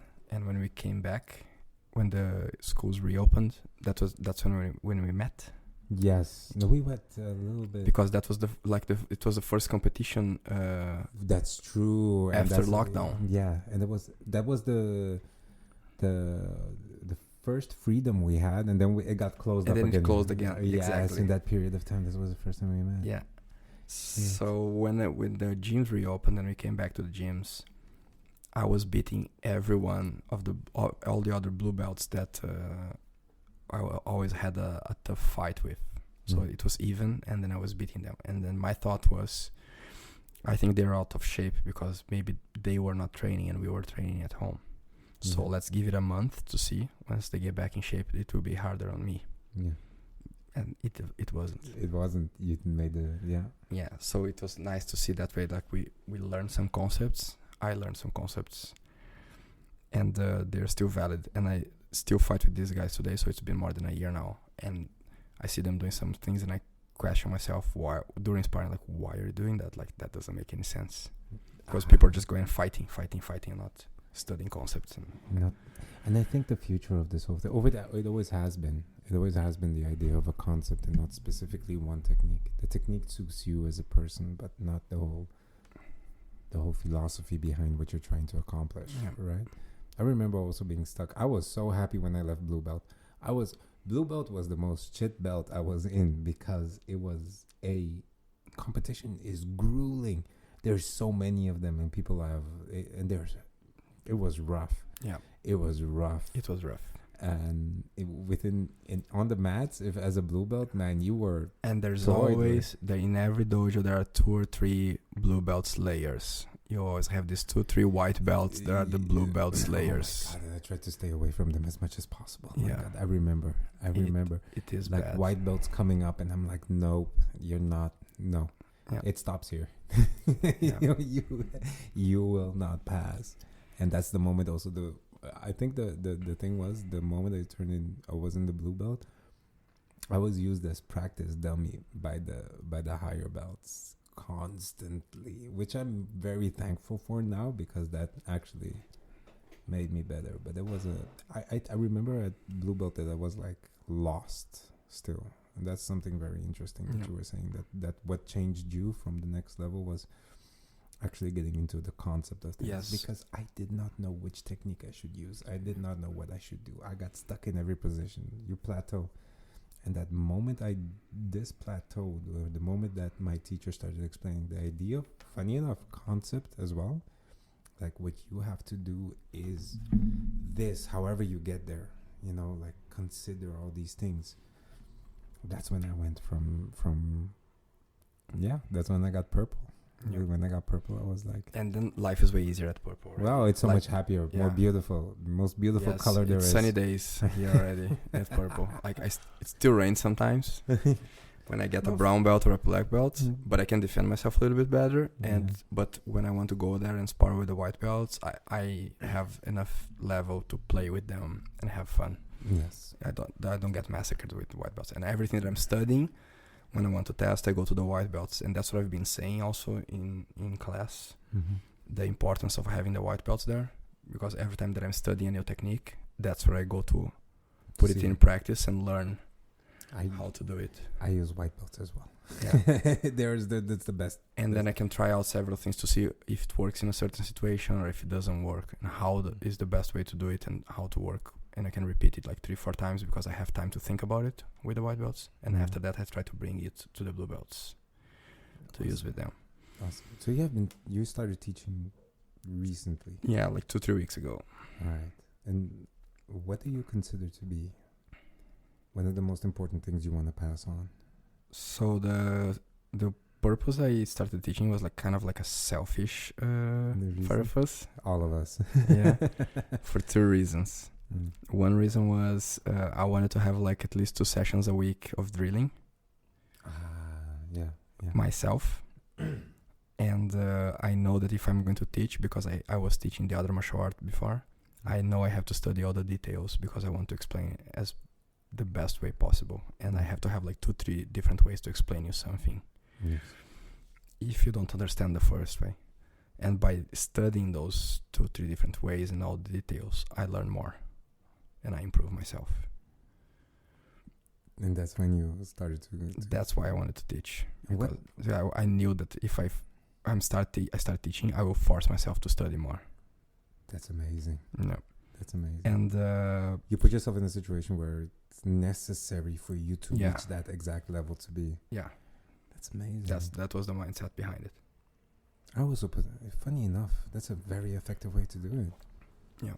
Like let's say like this, accept the job and then learn how to do it. Yeah. That's kind of that's a motivating thing. Yeah.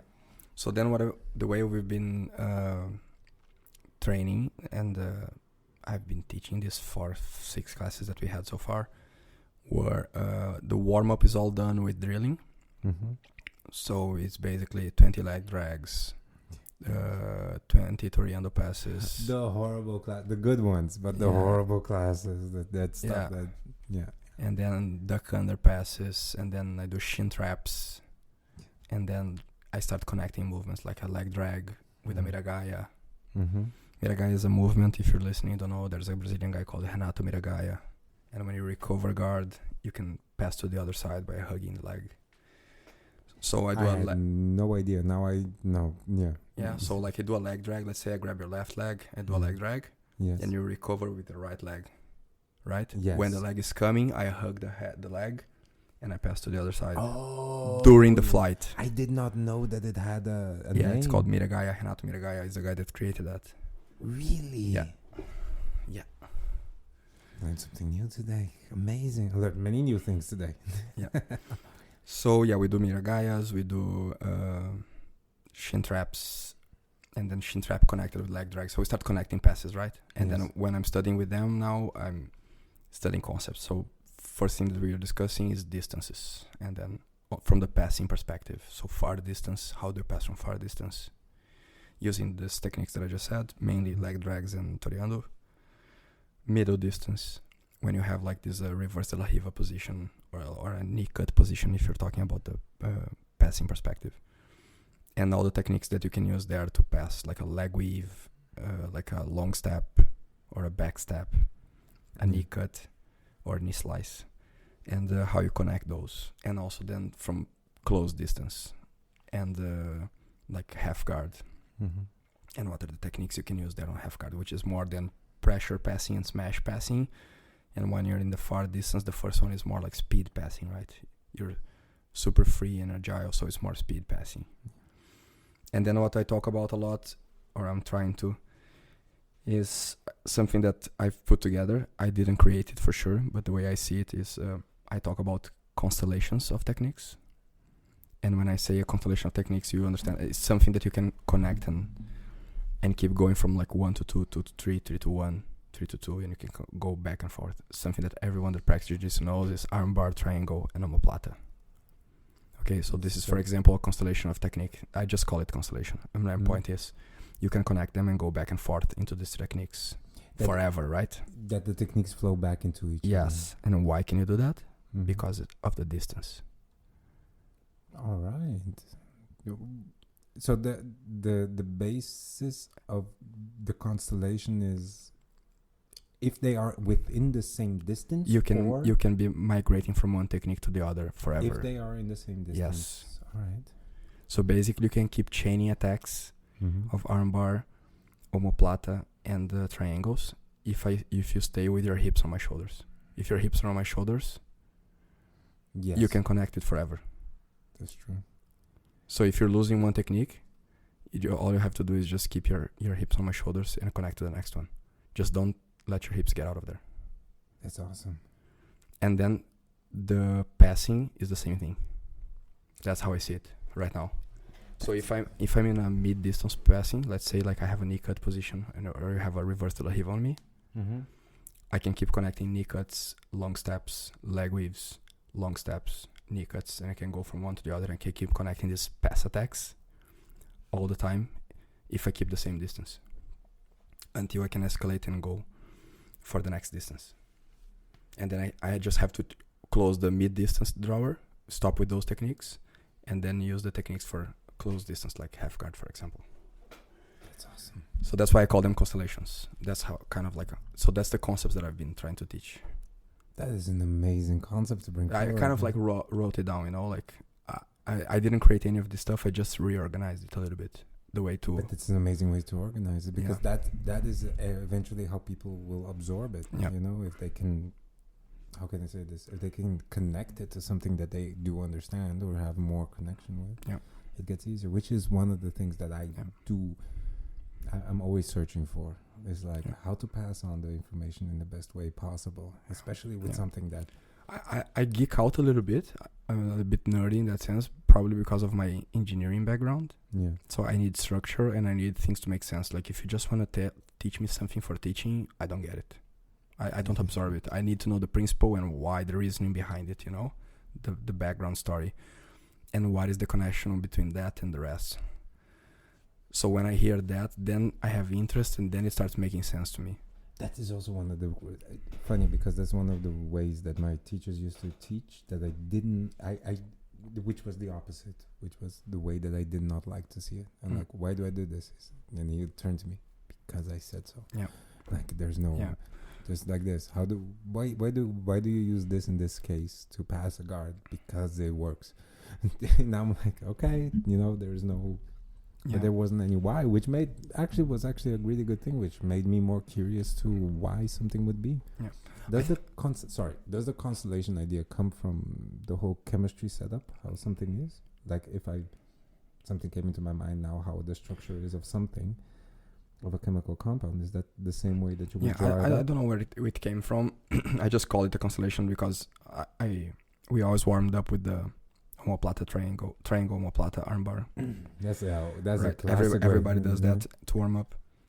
And I heard this explanation about the distances from the Mendes brothers and how they do the passing distance. And I'm studying right now the guard distance, so you can have the same relation with the guard from the guard perspective. That's what I'm studying right now. And then I just kind of like saw this.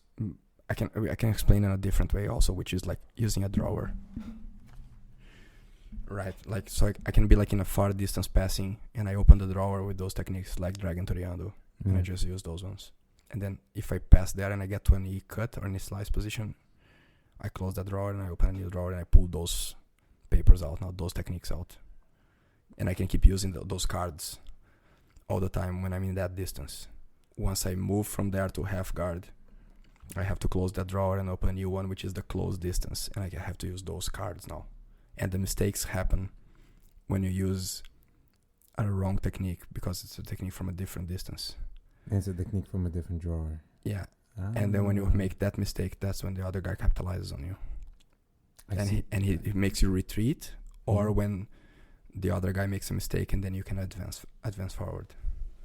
This feels also a lot like what you said in the beginning.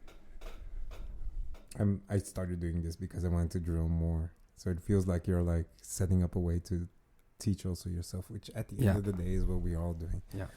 I mean, I get into things too when I'm teaching the students where I go like halfway through a teaching thing, I notice something that I've never noticed before, even if it's a move that I've been teaching over and over and over again. And it's like, oh, I'm learning. And it's something. So, and that's when that's when I started to become also better at it, because when I started to teach myself while I was in there teaching, it changed. Yep. So man, that's an amazing start to teaching. That's it fucking changes thing. The whole thing with constellations. I love that. Yeah. I love that. Yeah, we can talk about it, like with in guard playing also is the same thing, right? Like if you're playing from the guard, like close guard would be close distance. Mm-hmm. De La Riva or Spider would be medial distance. Yeah. And collar and sleeve would be far distance. And from the guard perspective. And eventually there's going to be also a drawer for the intersections between them. Yeah. And for example, like there are several techniques that you can use to unbalance a guy and try to do something when you're in collar and sleeve, for example. You're in far distance. But listen to this. You can only submit the guy in close distance. You can only sweep the guy in middle distance. So now the game is not which technique you're going to use. The game now is how do I migrate and change distances? You're in collar sleeve. What do you want to do? Do you want to submit the guy? So how do I change from collar and sleeve to close distance? How do I shoot my hips on his shoulders? There you go. Or do I want? That's true too.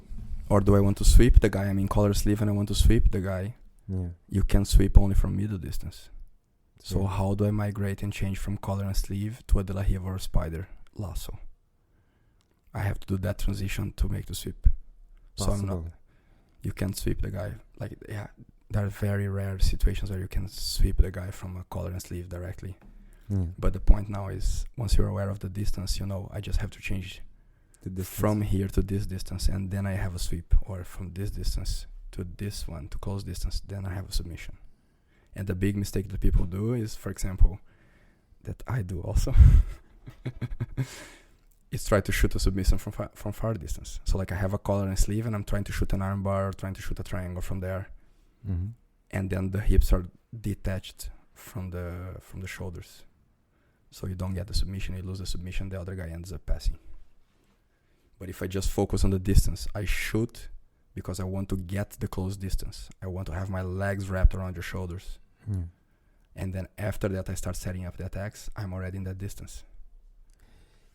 That is an amazingly categorized way of explaining it. When you hear something that when I run the scenario through my head, I'm like, I know this, but I didn't know it. Yeah. You know what I mean? Like the experience that which comes also to the question is like, but knowing all of this and having the idea and the details and everything like that, is there still more to learn in the sense of like, we have to still experience it, but could you also only through experience learn this, or are you going to miss out too much? I think so. I think it's super needed. Like, so far I have like this theoretical explanation and organization in my mind and some practice. And the proof is that when I put it to practice several times, it doesn't work because I'm not doing with my body what my mind is thinking. So I have to find the ways there, right, to do it. Okay. So there's always the ins and outs of how to do it and to find a way to unbalance and how to transition from one distance to another and everything. And I'm not fighting alone, right? The speed and the effort that you put in to also makes my life easier or harder. Yeah. So that plays into account also. So that's why, as I said in the beginning, every time I learn something new, I go to the white belts there to try it out because I have more time to think and I can control the situation better. When I have like a brown belt or a black belt jumping all over me and smashing me with 125 kilos. Yeah, it's Hi, Jesse. No, I can't think. I don't have too much time to think, and therefore it doesn't happen. I cannot do the transitions and do things how I want to. I understand. And it is more of a it's weird to say this, but it is more of a thinking sport, and I still hold this even if people come around and tell me like athleticism and explosiveness and everything like that does give good shows and that's fun to see. But I still believe that technicality is supreme and tactics is supreme, and knowing which steps are necessary is that gives sense to what we're doing. I mean, if you explode past into a situation, fine, My sentence is always the same. I said every dojo has a picture of Eli Gracie. Look at him and see how much he was buffed or not. Yes. How much muscle he has. Yes, and that's one of the things that I see it like this. If you will roll for only 3 minutes, if every single match was only 3 minutes, right? Then it plays a big part. Then it's much bigger, right? But if we're training together and we're doing sparring, and one of my favorite things to do, no time, or put 20 minutes on it. Yeah. Because I used to always say, like, jiu-jitsu starts after 15 minutes. After 15 minutes of rolling and fighting somebody and doing all the transitions and moving in, after the last 5 minutes, that's when we're doing. That's when we're doing. That's when nobody has strength anymore, and that's when everything is equal. Your breath is out. Then we start moving into technique and mind. True. That's when you see also some guys just tapping on side control, like they're gassed out. Yes. Like you do, like let's say you even do like 15 rounds of 5 minutes in the gym now. Yeah. When the last 2 rounds you see some guys like you just mount them, they tap. Yes. They can't stand it anymore. They can't stand it anymore. It's something. It's in your head. You have to breathe through those horrible situations. Yeah. But that's then more experience than anything theoretical. That I would say. Yeah. What I have in my mind also. You said that in the beginning. We were talking here. You gave an example like sometimes the guys are working the whole day and they feel tired to go training like at 7 or 8 p.m. and then you're mentioning like find a place for us to train at 12 and I'll train with you because I just want to train at 12, right? Something that I always think and my mindset is it doesn't matter if I'm tired, if I'm sick or not, and if I'm like all gassed out, I go training and I just train there. It's going to be a shitty day, it's going to be a shitty training, but I just go and train. One day you're going to be, maybe it's just the Brazilian perspective of it, or the Brazilian reality. Like my mind always plays this movie. Like one day maybe I had the whole week of working, I trained Friday night, and I leave training at 10 or 11 p.m. And then I stop in the bus stop, and then one crazy guy decides that he's going to attack me. There you go. I cannot say to the guy like, but I'm tired. Yeah. I just came out of training. I just did 15 rounds of sparring. Dude, can we meet tomorrow here? Dude, I just ate. Yeah. Calm down. Yeah. That won't happen. And it comes back to the mentality of, I'll get to this. I wanted to say it comes back to the mentality of, in Portuguese would be, there shouldn't be any ego in this little game that we're playing, right? Because if you tap today, you tap today. If you tap tomorrow, you tap tomorrow, and it doesn't really mean anything necessarily. It doesn't change. It just shows the mistakes you did or the things you did right that day. And one saying in Portuguese that's amazing for this is my teacher used to say this: dia da caça, outro do caçador, which is one day is the hunter's day and the other day is going to be the prey's day. Yeah. Theoretically and experience-wise speaking, which one would you say would be more important in general? Is it better to go through the situation or know everything about it beforehand? I think you can't know everything beforehand, and like I can think of like hundreds of examples here. Like the practical experience, you have to go through it. You have to go through it. There's no other way. Like that's the only way you're gonna feel like we're on the heavier side, right? Yeah. Like I weigh like 94 kilos. You what, like 99? Me? Yeah. Oh, that's very nice of you. I'm in the 110, 12s. Yeah. So we don't suffer too much as the 70 kilo guy, right? Yes. And the point is, when you have 100 kilo guys smashing you in the face, the only way to know how that, I cannot describe to you how that feels. Yes. Like you have to go through it. You have right? to go through it. Yeah, and especially like if you're already gassed out after 10 minutes and then you have a guy smashing you. Yeah. So we can go through all the discussion. How is that going to feel? What do you have to do? Yeah. But the moment you're gassed out after 10 minutes, you have a guy with his shoulder on your neck with 100 kilos there. Smashing you through. That's the only way. That's the only moment that you will know how it feels and what's your reaction. If you're going to cry, if you're going to fight back, if you're going to keep it cool and think about what you have to do, or if you're going to panic. You have to go through it. I understand. I think that it helps a little bit. Like if you have some background, then you obviously you're more prepared. Than if you just go there and just do it without any knowledge. Like I'm just gonna go in there and challenge somebody without any knowledge and just get smashed. Yeah. But you have to go through it. Like it's there's no other way than saying that. Yeah, and the more information you can get beforehand, before you know that you're going to go into a situation, the more information you can get beforehand, the better it's going to be for you. I mean, you can go blind, fuck it, you know, like a crazy horse, and you should just do it. Yeah, but it serves for several other things, right? Like if you want to learn about the stock market, the best way to learn about the stock market is being on the market. Like you can read how much you want about it, but the moment that you decide to commit, I'm gonna get 5,000 euros from my money, put in there. And you get that the butterflies on the stomach. Yeah. Then you start learning how it's going to go, you know? Then you feel it. Yeah. And then once you have your money committed to it, then you start really paying attention to the details and you start like looking and you're buying and selling. Then you learn with your mistakes. Then you can keep reading and preparing for it. But that's how you really learn. Which is also the same way that also the same reason you started teaching. Yeah. It's amazing. It's beautiful. Do you find that you have now a new love for this jiu-jitsu thing? No. Or is it still the same way? I think it's the same way. It's the same. I think it's the same way. Yeah. Yeah. But now, interesting. Even if so the feeling I have right now is actually like this. I think there is new love, but it's not for jiu-jitsu. I would say it's a curiosity that I have right now because I've studied and reorganized my thoughts, as I explained to you a little bit right now, and that's how I'm teaching these guys in these classes. So they are my lab rats at this moment, and I'm really curious to see how that's going to pay off. Awesome. And I don't know if this is going to pay off or not, honestly. Do you care? I do. If it for them. For them, of course. Yeah. Yes. Not about the things that I done or not, or how I created this thing on my head, but I'm not bragging here because I didn't create anything new, okay? Yeah. I just changed the wording a little bit.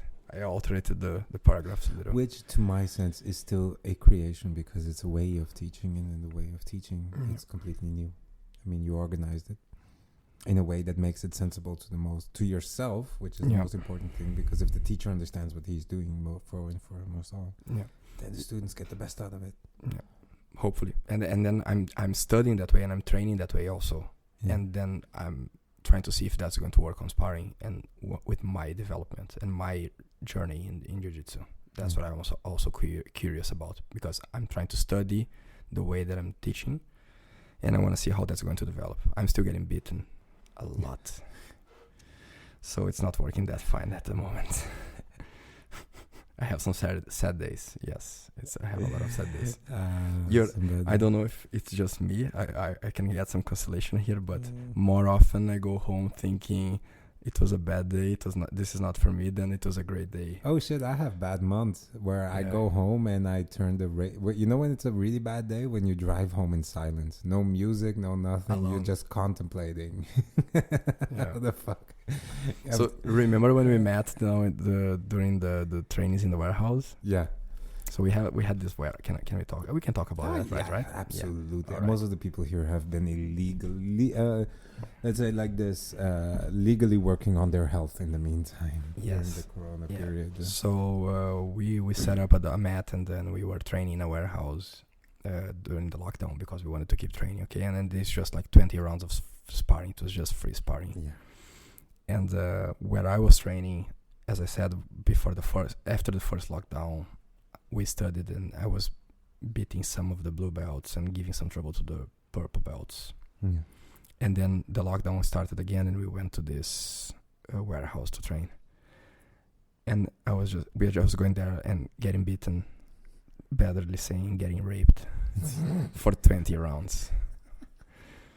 And then 2 weeks passed, and then I went home with no radio in silence on a rainy Friday night after 3 weeks.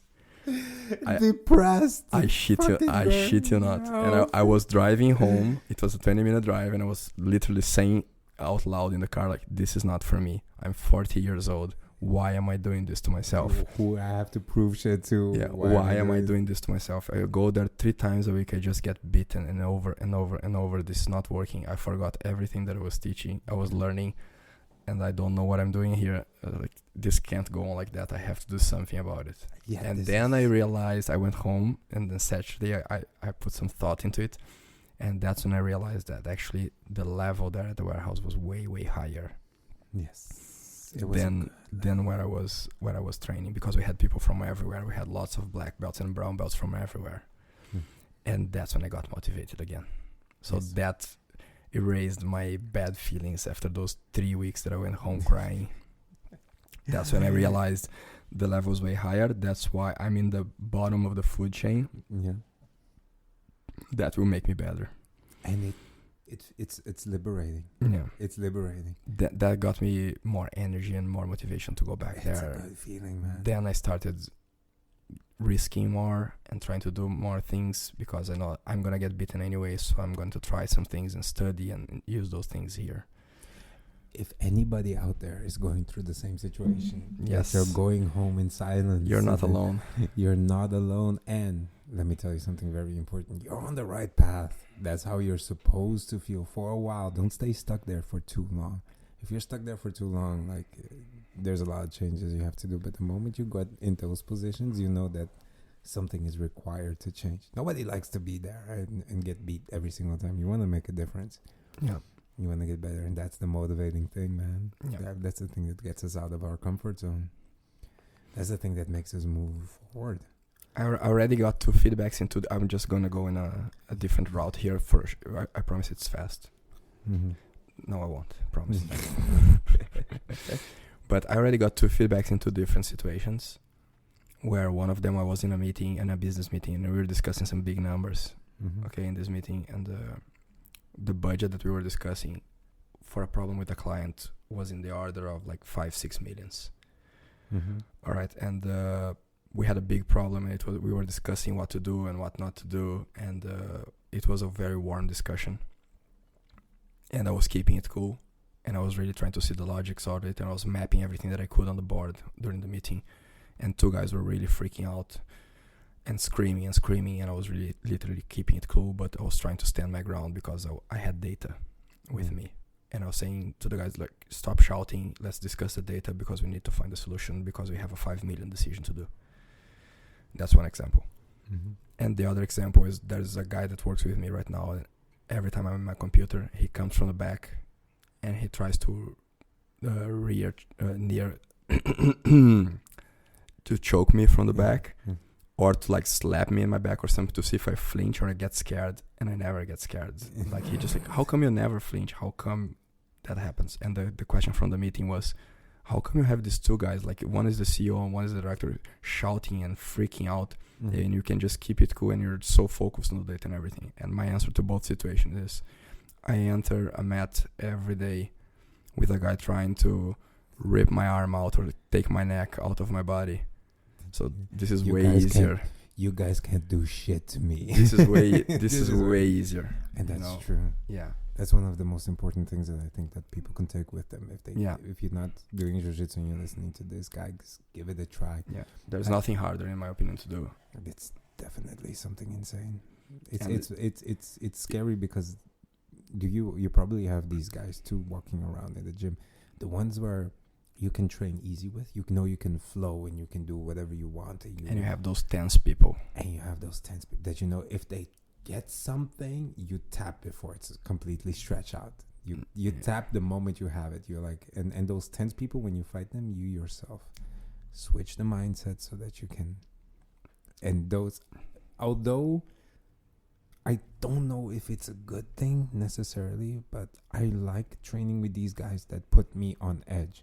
That I know that if I leave my foot hanging, I might get a little bit injured, you know? So because they're just fast twitch muscle response, right? I'm super happy that my gym, there's very, very, very, very low injuries. Very low injuries. Because everybody's very careful with each other. But there's a couple guys running out there that have this fast twitch kind of shit. And that... super explosive, right? And that and bony and dangerous, and when they have something, it just doesn't come back. It's different. Yeah. It's different. Like if they have the armbar, you're like, yeah, no, congratulations, man, this is yours. You have it. I'm not gonna fight out of this one. Usually I try a little bit, but there's some guys out there that. But these are the good ones too. They bring it closer to real than what it has to be. I think that's also one of the main differences between when I abandoned the first martial art Kempo and Jiu-Jitsu is that literally if you practice Jiu-Jitsu, you fight every day. In training, if you're going sparring, you get close to 95-100% if you want to go there on a sparring session. And all the other martial arts that I've been around and seen with, like, you get to 50-60%. Like I have this feeling like almost every day I go home like with a rash on my face and something like I had a fight today. That makes you different. Yeah, that makes and that changes everything, right? In perspective, also, like if a guy shouts something for me in traffic, or there's an altercation or something happening on a bar or something like that, doesn't make me nervous. That doesn't make it. It's true. It's true. It just keeps us calm into the situation. But we're consistently practicing evading death. Yeah, to a certain degree, and that's the saying, right? Like the more you train, the less you fight. The more you train, the less you fight. Yeah, and then you bring it over. Yeah, that brings it another. It brings it into another level. We bring it out into the. Do I want to say real world? Yeah, sure. Yeah. When you bring it out into the real world, to your everyday world. Yeah. I notice it in my students too. They walk around a lot happier, a lot relaxeder, more confident, more cool, helping people. It's because they don't care anymore. They don't care anymore. That's a bit of thing. One of the things you mentioned that was really good from your Kempo times is that they had certain phrases that were drilled into you. Half for your own happiness, half for the other's happiness. Half for your own happiness. That's an amazing. Yeah. That's an amazing little thing. There are several others that were like things that we know, but they are like so. For example, like mind and body are one thing. That's another one. So if your body's sick, your mind doesn't function properly. We can talk about nutrition also in that aspect, right? Same thing. So you need the good food, the good fuel for your body to operate properly, and then your mind will also operate properly. Yes, that's something that I miss a lot in Jiu-Jitsu. Also, for example, like I don't see it like super professional still.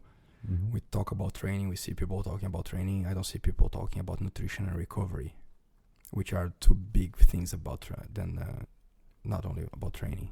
This is something I've heard lately, especially the recovery part. Yeah, like teach your students to calm the fuck down sometimes. I mean, going every single day is fun and stuff like that, but we're getting older now. You're feeling it too, right? Like it's standing up in the morning is a thing sometimes. I'm super crunchy already. Yeah. Like my elbows and knees, they crack all the time. I'm quite crunchy. And I have one in my lower back that every single morning I have to hip escape out of my bed to make it's a special little thing. So yeah, I don't think it's professionalized up to a point now that everybody like professionals are really have intent. Like they have intent in training. They know they have to train 2-3 times a day. I don't know I don't see them talking and having intent on nutrition and recovery. Not taking because it as these two things play a huge role, just as much as training. Nutrition, recovery, community. Maybe even the spirituality that brought out. But that's a little bit of a harder thing to get through. Yeah. Because it gets very floaty at a certain point. You know what I mean? If you go into that, but definitely. Well, something that I do like to instill within the community is, there's such a great opportunity because there's so many different types of people that actually do jiu-jitsu with different kind of backgrounds. It's a purely business way of thinking about it. It's such a great place to network. Yep. Because the connection you have with somebody on the mats and everything like that, if you bring that outside, you have kind of this trust base to work from. You know, you're going to see each other every day. You're going to see each other on the mats too. There's a certain barrier that's been broken there. And then if you're outside of that, there's an opportunity maybe to work together and do these kinds of things. So treat each other as good as possible. Yeah. You know, it's like take care of your training partner. This, one of the first rules I used to tell people, like the most important thing. We're going to spar now. We're going to have open mat. You know, we're going to do 20 rounds of sparring. Listen to me. The most important thing is that you take care of your partner as much as humanly possible. You know, make sure that if other people are rolling and they're getting close to you, stop. You and you see it, stop it, move away.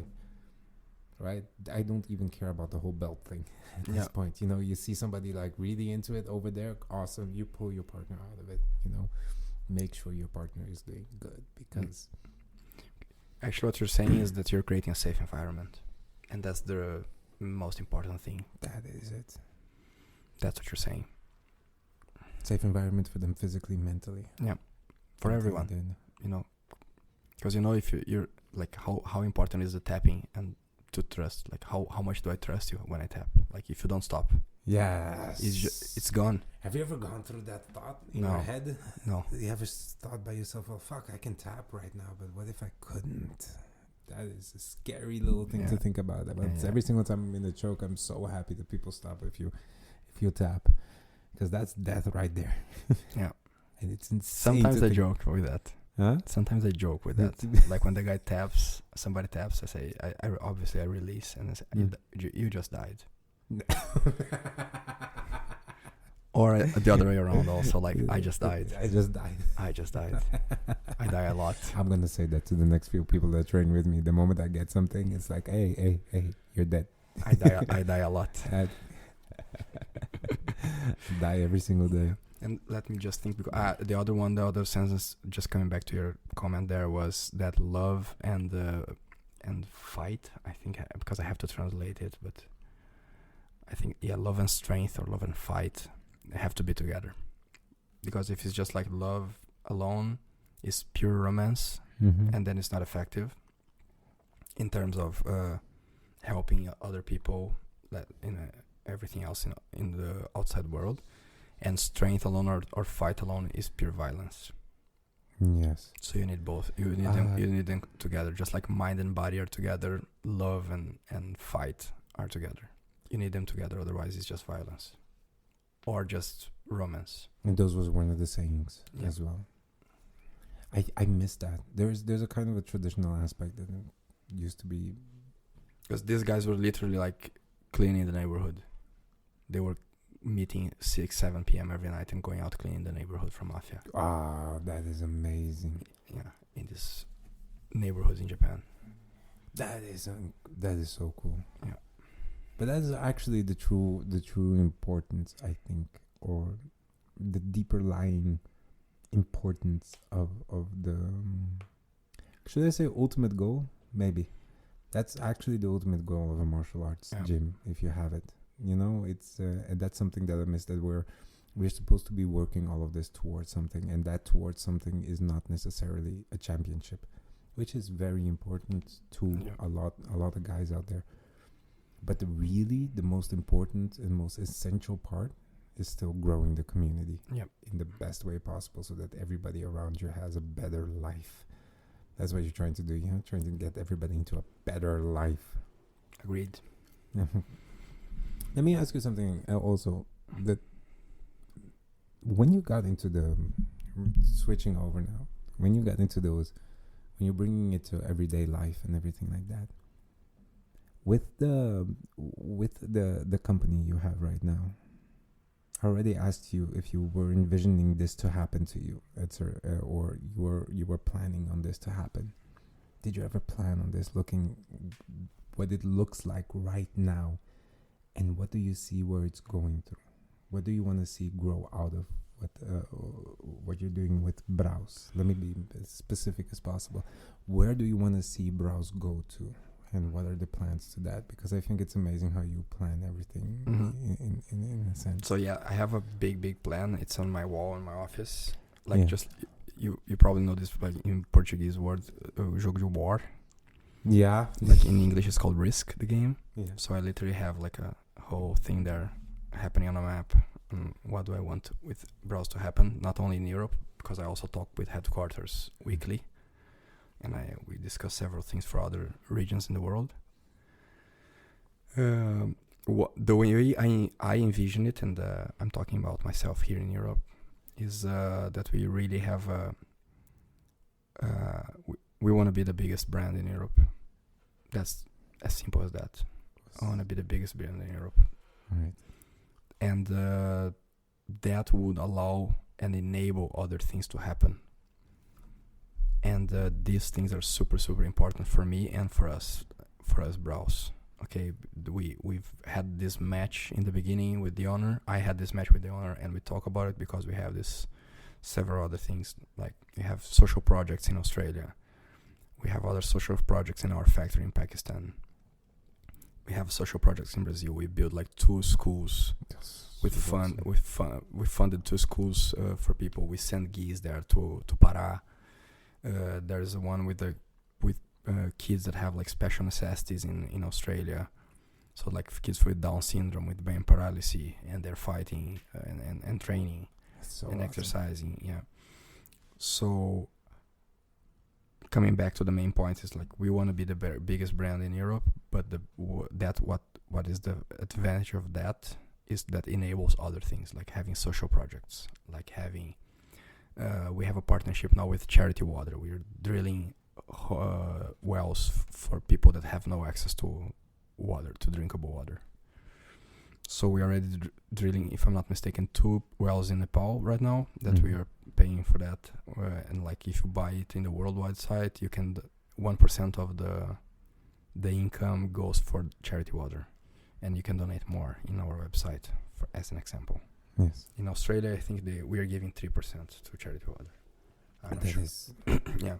That's the whole meaning of the whole thing. If you do start by yourself, you want to. It goes back. Right. We went plastic free now. There is several reasons for that. I established some contact with some companies here in the Netherlands that are working like cleaning the oceans and taking plastic out of the oceans and rivers. We are trying to establish a partnership. It's totally not solid yet. We're just starting some conversations, and we want to use the Braus network for that. We are talking with other NGOs in Brazil also to see what we can do in that sense.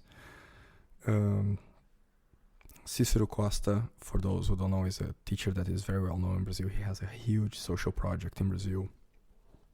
We are having a discussion now, me and the HQ, how can we help him and how to donate some material and some other things to help them there, because he has this, it's a cellar of champions, right? Like there's so many champions that came out of his social project. The Meow Brothers, Leandro, so many. Talisson. These guys are so many amazing. guys everywhere. That's breeding ground for good champions, man. And we are trying to see, this is preliminary discussions, right? There's nothing solid or announced. It's not like we are talking about it and seeing how we want to. This is how you want to see the future go. Exactly. And so being just how can I put it in a simple way? Like if I have a small company and I have limited resources, maybe I can give like 5 geese, 10 geese away, right, for a social project or something like that. But if I'm the biggest brand in Europe, 500 geese doesn't make a difference for me. That is true. It all comes back around to how much you can grow your company to help the others. That's the math. So if I'm the biggest company in Europe, I can contact the factory and make 500 geese, and I just dump 500 geese at Cicero Costa, and I say, here's your supply for your whole year. And that changes the picture for him. Yes, that changes a lot for them. That changes a lot. Yeah. Man, that's a beautiful way of thinking about it. And it seems that it's very, very driven in your mind to get there. Where does that drive? Where do you get that? Because and this is where I want to circle back to that first initial drive of 5 years sending out your curriculum, fucking 5 years. And then what I don't understand and what I wish I would understand is why? What is that? Why not give up? Why not? I mean, where did you... We don't give up, Julio. We just don't give up. That's it. The difference between the white belt and the black belt is that the black belt didn't give up. That's it. That's it. But can you explain it? Why? Because I surely fucking can. It's like, well, at a certain point, I mean, maybe it's like this. At a certain point, I was like, I got too far to stop. There was that too. Motivation died, and I kept going because I had to. I think that the key for me and it applies also to exercising.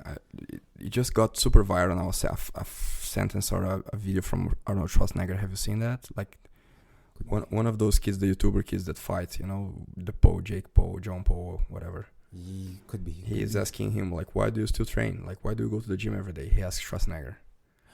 I remember. And then Schwarzenegger is saying like, why do I go to the gym every day? Because I went to the gym yesterday. Because I went to the gym 2 days ago. Why do I have breakfast today? Because I had breakfast yesterday. I had breakfast 20 years ago. Why do I sleep today? It's just into him, you know. Yes. So my point is discipline. You have a routine, and the routine is what keeps you going. I get okay, that. Because it doesn't matter who you are, in my opinion. Yeah. How driven you are or not. Everybody's gonna have high moments and low moments where you wanna quit, you don't wanna go, you don't wanna do it. And if you have your routine, you have your discipline, you just keep doing it. Amazing. Everything is based upon routine. Yeah, I think so. I really believe that. Because you also said like every single Friday you would exactly send it out, and that exactly was the routine until it works. Exactly. That is amazing.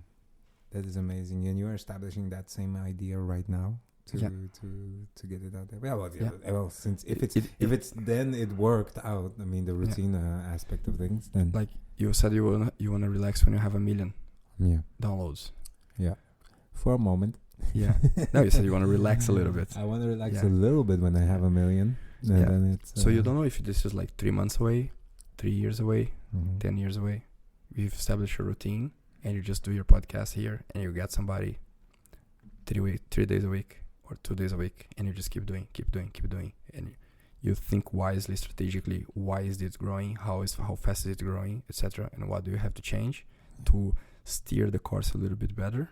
Yeah. But keep going, you're gonna get there. That's simple as that. And the worst part is, it's that simple. It's as simple as that. Only the discipline part of actually doing it. Yeah, that's the hard part. That's the hard part. That's why you need the buzzer, the alarm, or something, and you say, this day I'm going there and I'm doing it. And you keep doing it. Does it get easier with time? It does. I think it does. Like, I really don't think about going to the gym. It's not a problem for me. Like when I say gym, I say BJJ or strength and conditioning. Yeah. It is the best part of my day, for sure. It's what keeps me going. It's what gives me pleasure, and I have no issue going there. Even if I have I'm sick, I'm tired, or I had a bad night of sleep, I just go there and relax and do my thing there and have fun. And you probably heard this sentence also several times, which is kind of like the same thing that we're talking about. Progress is not linear. So you're not going to be evolving and progressing in a constant line and getting better. So you're going to get better, then you're going to get worse, and then you're going to get better again. So it's not linear. You're going to go in waves. And that's what I meant, like with the high moments and the low moments, or you're more motivated or you're demotivated. You have high energy or low energy. Mm-hmm.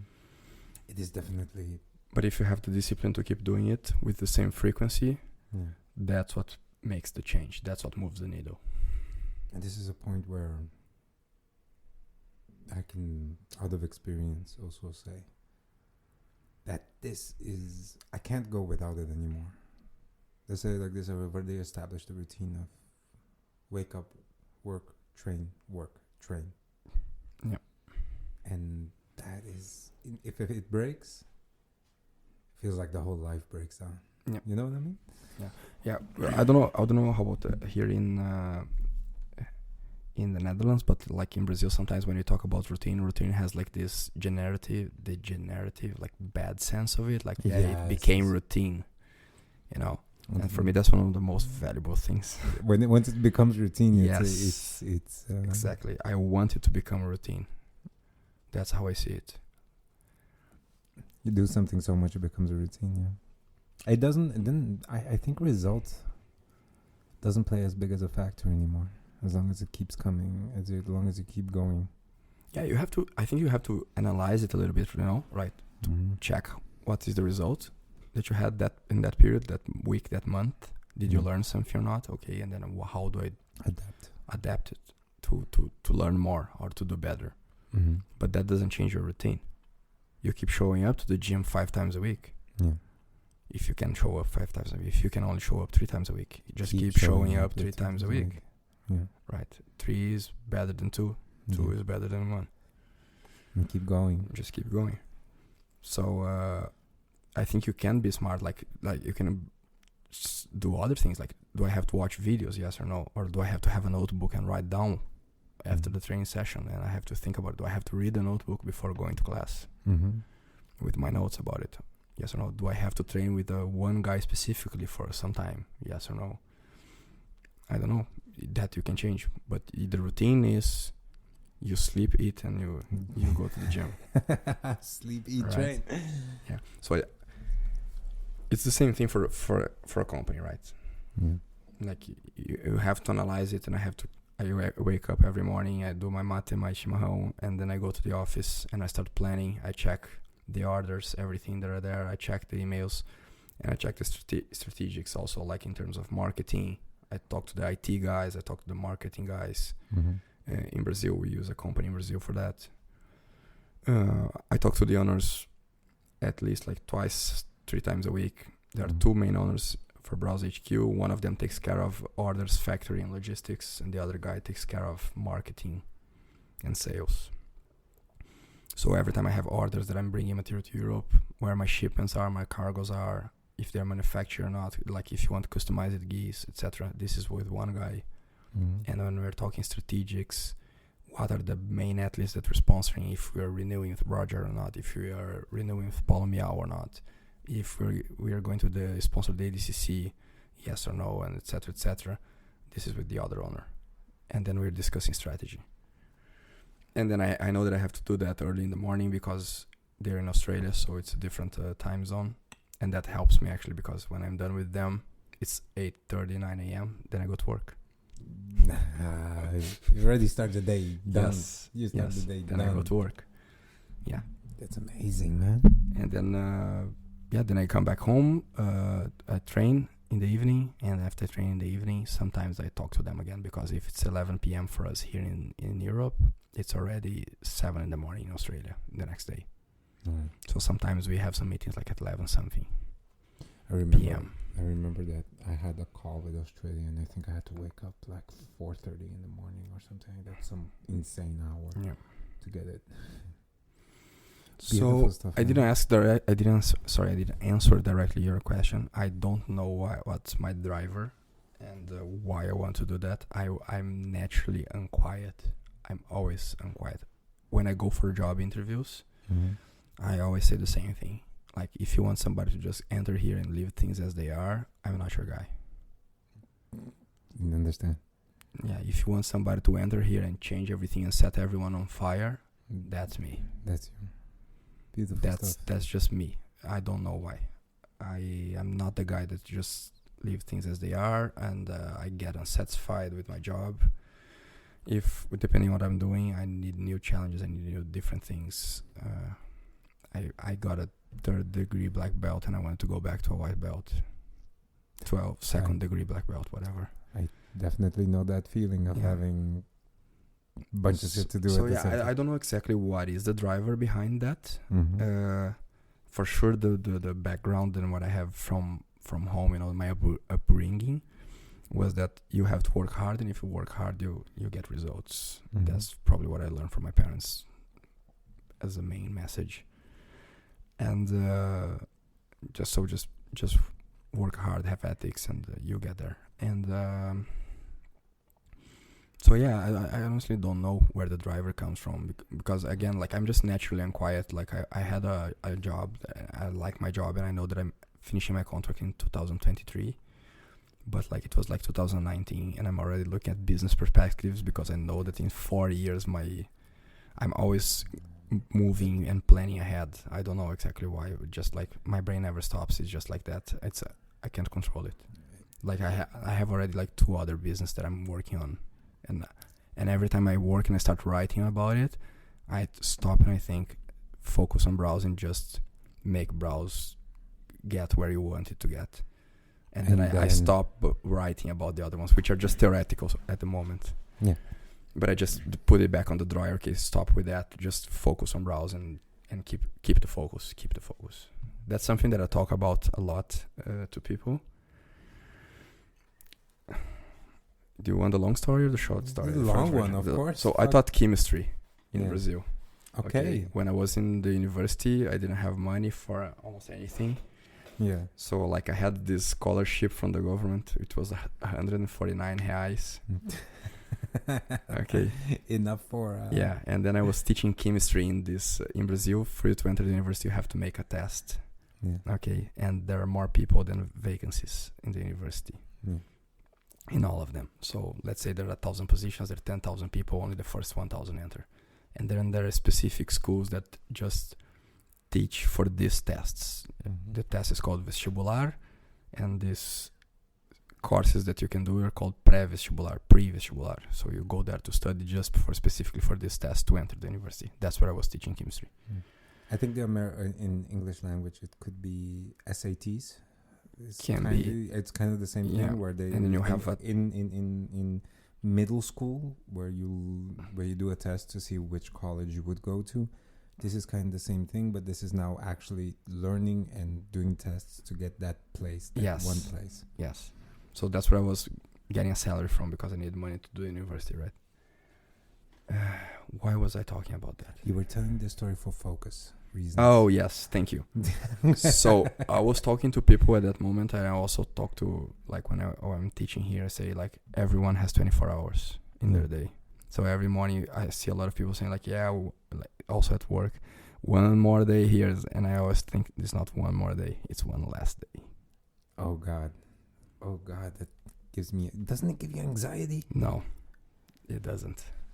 And the point is, everybody has the same 24 hours. The problem is, what do you do with your 24 hours during that day? Yeah. So if you put your focus and energy on the thing that you really want to, you make it happen. The problem is that you start doing that. And then, let's start doing bouldering and climbing. Let's go do shooting axes somewhere. Let's go paddling or swimming. That's something so weird. I said, like, guys, motherfuckers, that's a weekend and look like that's a once in a lifetime tryout thing. Yeah. Like, don't do it every single. So nothing against bouldering or climbing or axe throwing or shooting or paddling or rowing or whatever. The point is, like, if you find something that's what you want to do, that's what you have to keep your focus on. And again, I believe that's a specific mentality because there's people. I understand this mentality because I have the same shit going on where I have business ideas going up. I'm doing this with the podcast. I'm doing the teaching. I have 2 other things going on right now, and it's like I can't. If I'm not doing anything at home, I'm wasting time. My life is passing me by. It gets dramatic. It gets dramatic. Like if I waste a day sick, I'm like, oh my God. I now learned to at least take the day sick off a little bit and just write and have fun, you know? But I'd say like 16 hours a day I'm thinking about what I'm going to do with Braus. That's amazing. Yeah.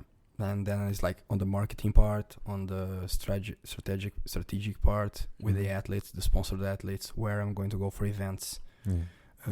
With our products, if we have to develop new products or not. I'm trying to develop a product right now. I can tell you offline what I'm doing. I won't record it. There's new stuff coming out, guys. And maybe you should tell them. Maybe. I'll just give a hint. Just a hint. No, I can't give. No, not yet. All right, guys. There's new beautiful stuff coming up for Braus. Yeah. And then like quality things that we have here. Like, am I satisfied with the quality? Yes or no? And with the logistics, how is it going? How do we deliver the customer experience, the client experience on our website, the user experience in our website? So there's so many things and intricacies that are there. Make it better. How to make it better. And so that's just occupying my mind the whole time. And then at a certain point, then I start, let's say, thinking about a new business or any other possibility that I can have. When I start looking into that, after 1 hour thinking and writing about it, it's like, okay, stop it. You still have to spend so much time and get Braus where you want it to be. So keep your focus in the things that you're taking care right now, which is Braus. That's amazing. After this one is where you want it, like 1 million downloads, then you can put your efforts and energy or focus, better saying, into into another thing. You can keep this one running and rolling, and then you can start something else. That is amazing. I think that's also life advice. I would generally in this life give this exact same model of I don't know why. You should enjoy yourself, but you should enjoy yourself in the work that you do. I agree. Definitely. I agree. And definitely I love people that think by themselves that look, we're going to, the good life is enjoying and going for, that's in vacation and stuff like that. That's the time for vacation. But I believe that the rest of the time you should be creating. Yeah, you should be making. If you geek out, because, and I told you I like to do that. If I start putting numbers on the board for you, you really freak out with that. Like if you have an 80-year-old life, so if you live 80 years, 80, okay, you're sleeping 1/3 of that time. So 24 years you're sleeping. Look at that, 24 years gone from 80. All right. So let's say you retire with 65. So you have 15 years to enjoy life there, from 65 to 80. And the first 20, you're studying, right? Like until you're 20 years old, you're studying and learning how to start working. So you have a productive life from like 20 to 65. That's 45 years old. 45 years of your 80 years. Okay. Oh, wow. Imagine you're doing like a job that you'd hate. Why would you? So you have like around, I don't know, 16, 18 hours that you're awake during the day. And you multiply that for 45 years, that's the time of misery. So I agree with you. You have to find something that you like to do. And do it. And do it. And something that... And keep focus on it. And take the risk. I like to take risks. Yes. I do like to take risks. There's something about jiu-jitsu fighters' brains that just is like different. I do like to take risks. Yeah. I'm not afraid. I'm not afraid of making mistakes. Like, and I'm totally self-built, right? Yeah. So like I've studied by myself. I went to the university and everything, but like I've made my way to there, and I've worked and bought my own apartment, bought my house, whatever. And because of that background, and also like just what you're just saying, like if you just work hard and put your effort in, it will come. I have that confidence. I don't mind risking. I know right now if I just lose everything that I have in terms of assets, which are not important, and money, whatever, tomorrow I can restart. I start cutting grass for my neighbor. There you go. And I just restart. But at least, even if it didn't work out, at least it didn't work out for you doing something that you actually truly believe in, which is for yourself, and you're creating and you're growing and doing that stuff. There's no shame in that for anybody that would think that failing. I can clean toilets, paint a house from the outside, whatever. Of course, we can start. I just restart. Yeah, there's no problem to that. Is there any kind of specific message? Because we've been going, and it's been going good. But is there, just to wrap up this last bit? I think that the sentence that I use and that I like is like, it's better to do one thing whole ass than do two things half ass. You know?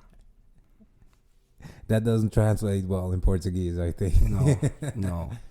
But one thing like doing it whole ass is way better, and you're gonna see the results. And then after you get the results, you can decide if that's where you want to keep it, you want to do it or not. Yes. Right. But if you just do it half ass, you never have the answer, right? Because when you get somewhere, or let's say you don't get somewhere, then it's like, if I had put more time, if I had put more effort, if I haven't done something else together with that. Both feet. Yeah. Both feet. Step into the darkness with both feet. That's what you do. It has to be calculated, right? You have to be smart about it. Mm-hmm. Yeah. But yes, you have to go in. Like, ask Elon Musk. He goes all in all the time. That's true. And it worked out every single time almost for him. Even shooting a car into space worked out. That's insane. That's the message that you have for everybody. I think so. Yeah. I really like challenges, and I have no fear of risking. And I always think about that also. Like, if everything goes wrong, I have met so much people already with Braus in 2 years, and I have learned so much about like imports and exports, taxes, laws, labor laws, whatever. This just will stay with me, no matter what happens with the company. That's amazing. Yeah, and how much people you can help also. That's priceless. It's beautiful stuff, my man. Yeah. Beautiful stuff, my man. Ladies and gentlemen, we had here. This was an amazing conversation. I love those moments when I'm listening to the conversation and thinking about this. I'm recording this so that as many people can listen to this as possible and try to get a better life out of it. And it's funny to me how many times I'm sitting here going like, yes, I need that in my life. That is the motivation I was looking for at the end of the day, you know, and something that is amazing. Thank you. I am definitely 100% super motivated, amazed at the work you're doing. Thank you. Looking forward at what is coming. Definitely looking forward at what else is going to be there, and looking forward to what Braus is going to bring. Now that you said that something is coming up, like you're working on, I'm like already my brain is like I'm curious. Fuck. Yeah, I can tell you offline. It's no problem. And we have like some really big things planning for this year, and it's going to be a great year for us, especially because of ADCC that we're sponsoring the ADCC. I'm going to Vegas for like almost 40 days. With the honors and everybody, they're gonna be there. You're gonna watch it? Yeah, I'm gonna work on it, right? Oh yeah, but you're gonna take a peek. Come on. Yeah, of course we will. Yeah, we will watch it, but I'm gonna be there like 2 weeks before the event, because we're gonna be setting up the shop and like creating the whole thing, the whole experience for the customers, because all the ADCC gear is Braus now. So there's gonna be a launch. We're gonna do like a Hall of Fame with the champions from every edition. There's gonna be a book with photos from every edition. There's gonna we are gonna launch the book there. There's gonna be a super seminar with all the champions together on the mat at the same time. Oh wow! So there's a lot of things going on because of ADCC, and I'm helping with some things from Europe here with headquarters. That's amazing. And I think that's going to have some big impact on the coming months and years. Definitely. I mean, ADCC is one of the biggest things ever, and I'm super excited for you, man. Yeah. You're going to stand there between the legends. Yes, we will. That is great. Man, if is the book going to come out here as well? Definitely. Yeah? Definitely, yeah. That's something I love, man. Love books. Yeah. I love books. Yeah, it's a history with pictures from all the, I think there are like 20 editions, I'm not sure. Yeah. So, no, maybe 10 editions, 20 years. Yeah. So we have contacted all the photographers, and we have collected images from all champions, and we're gonna do a book. I think it started way back with Ricardo Arona. No, that's even further back. Henzo. Yeah, I'm not sure. Even further back. Yeah, Henzo was one of the first ones. Heuler. Yeah.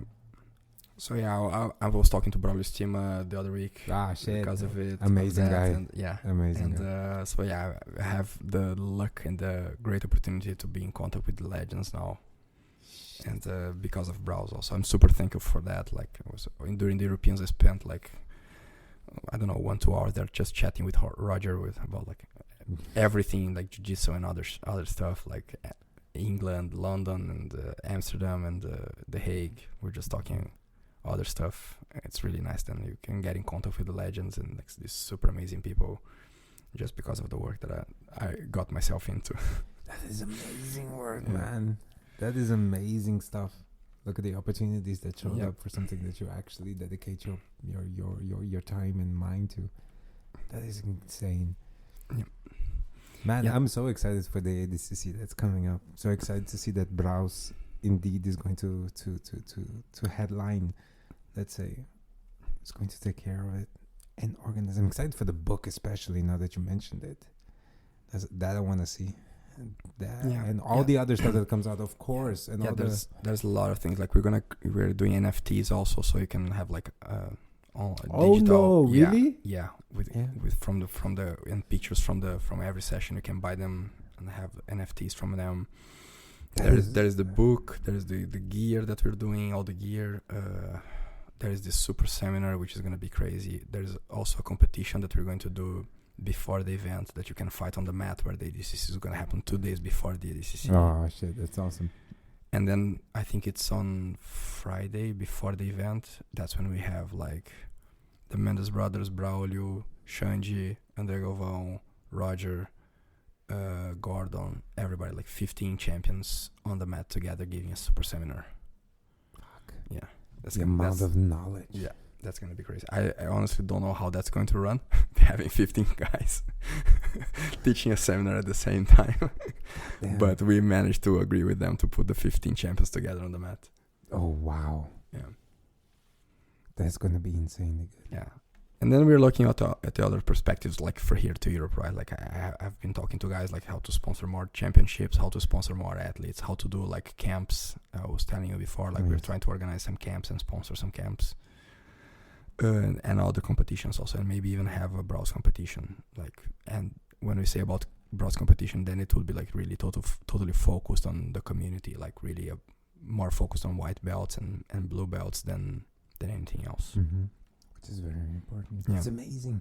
Yeah. So, yeah, we have several things on the. There's so much to do. Yeah, it's just a matter of organizing and start moving slowly, one by one. Guys, as you can see, I'm gonna wrap this up, or else we're gonna talk the whole night.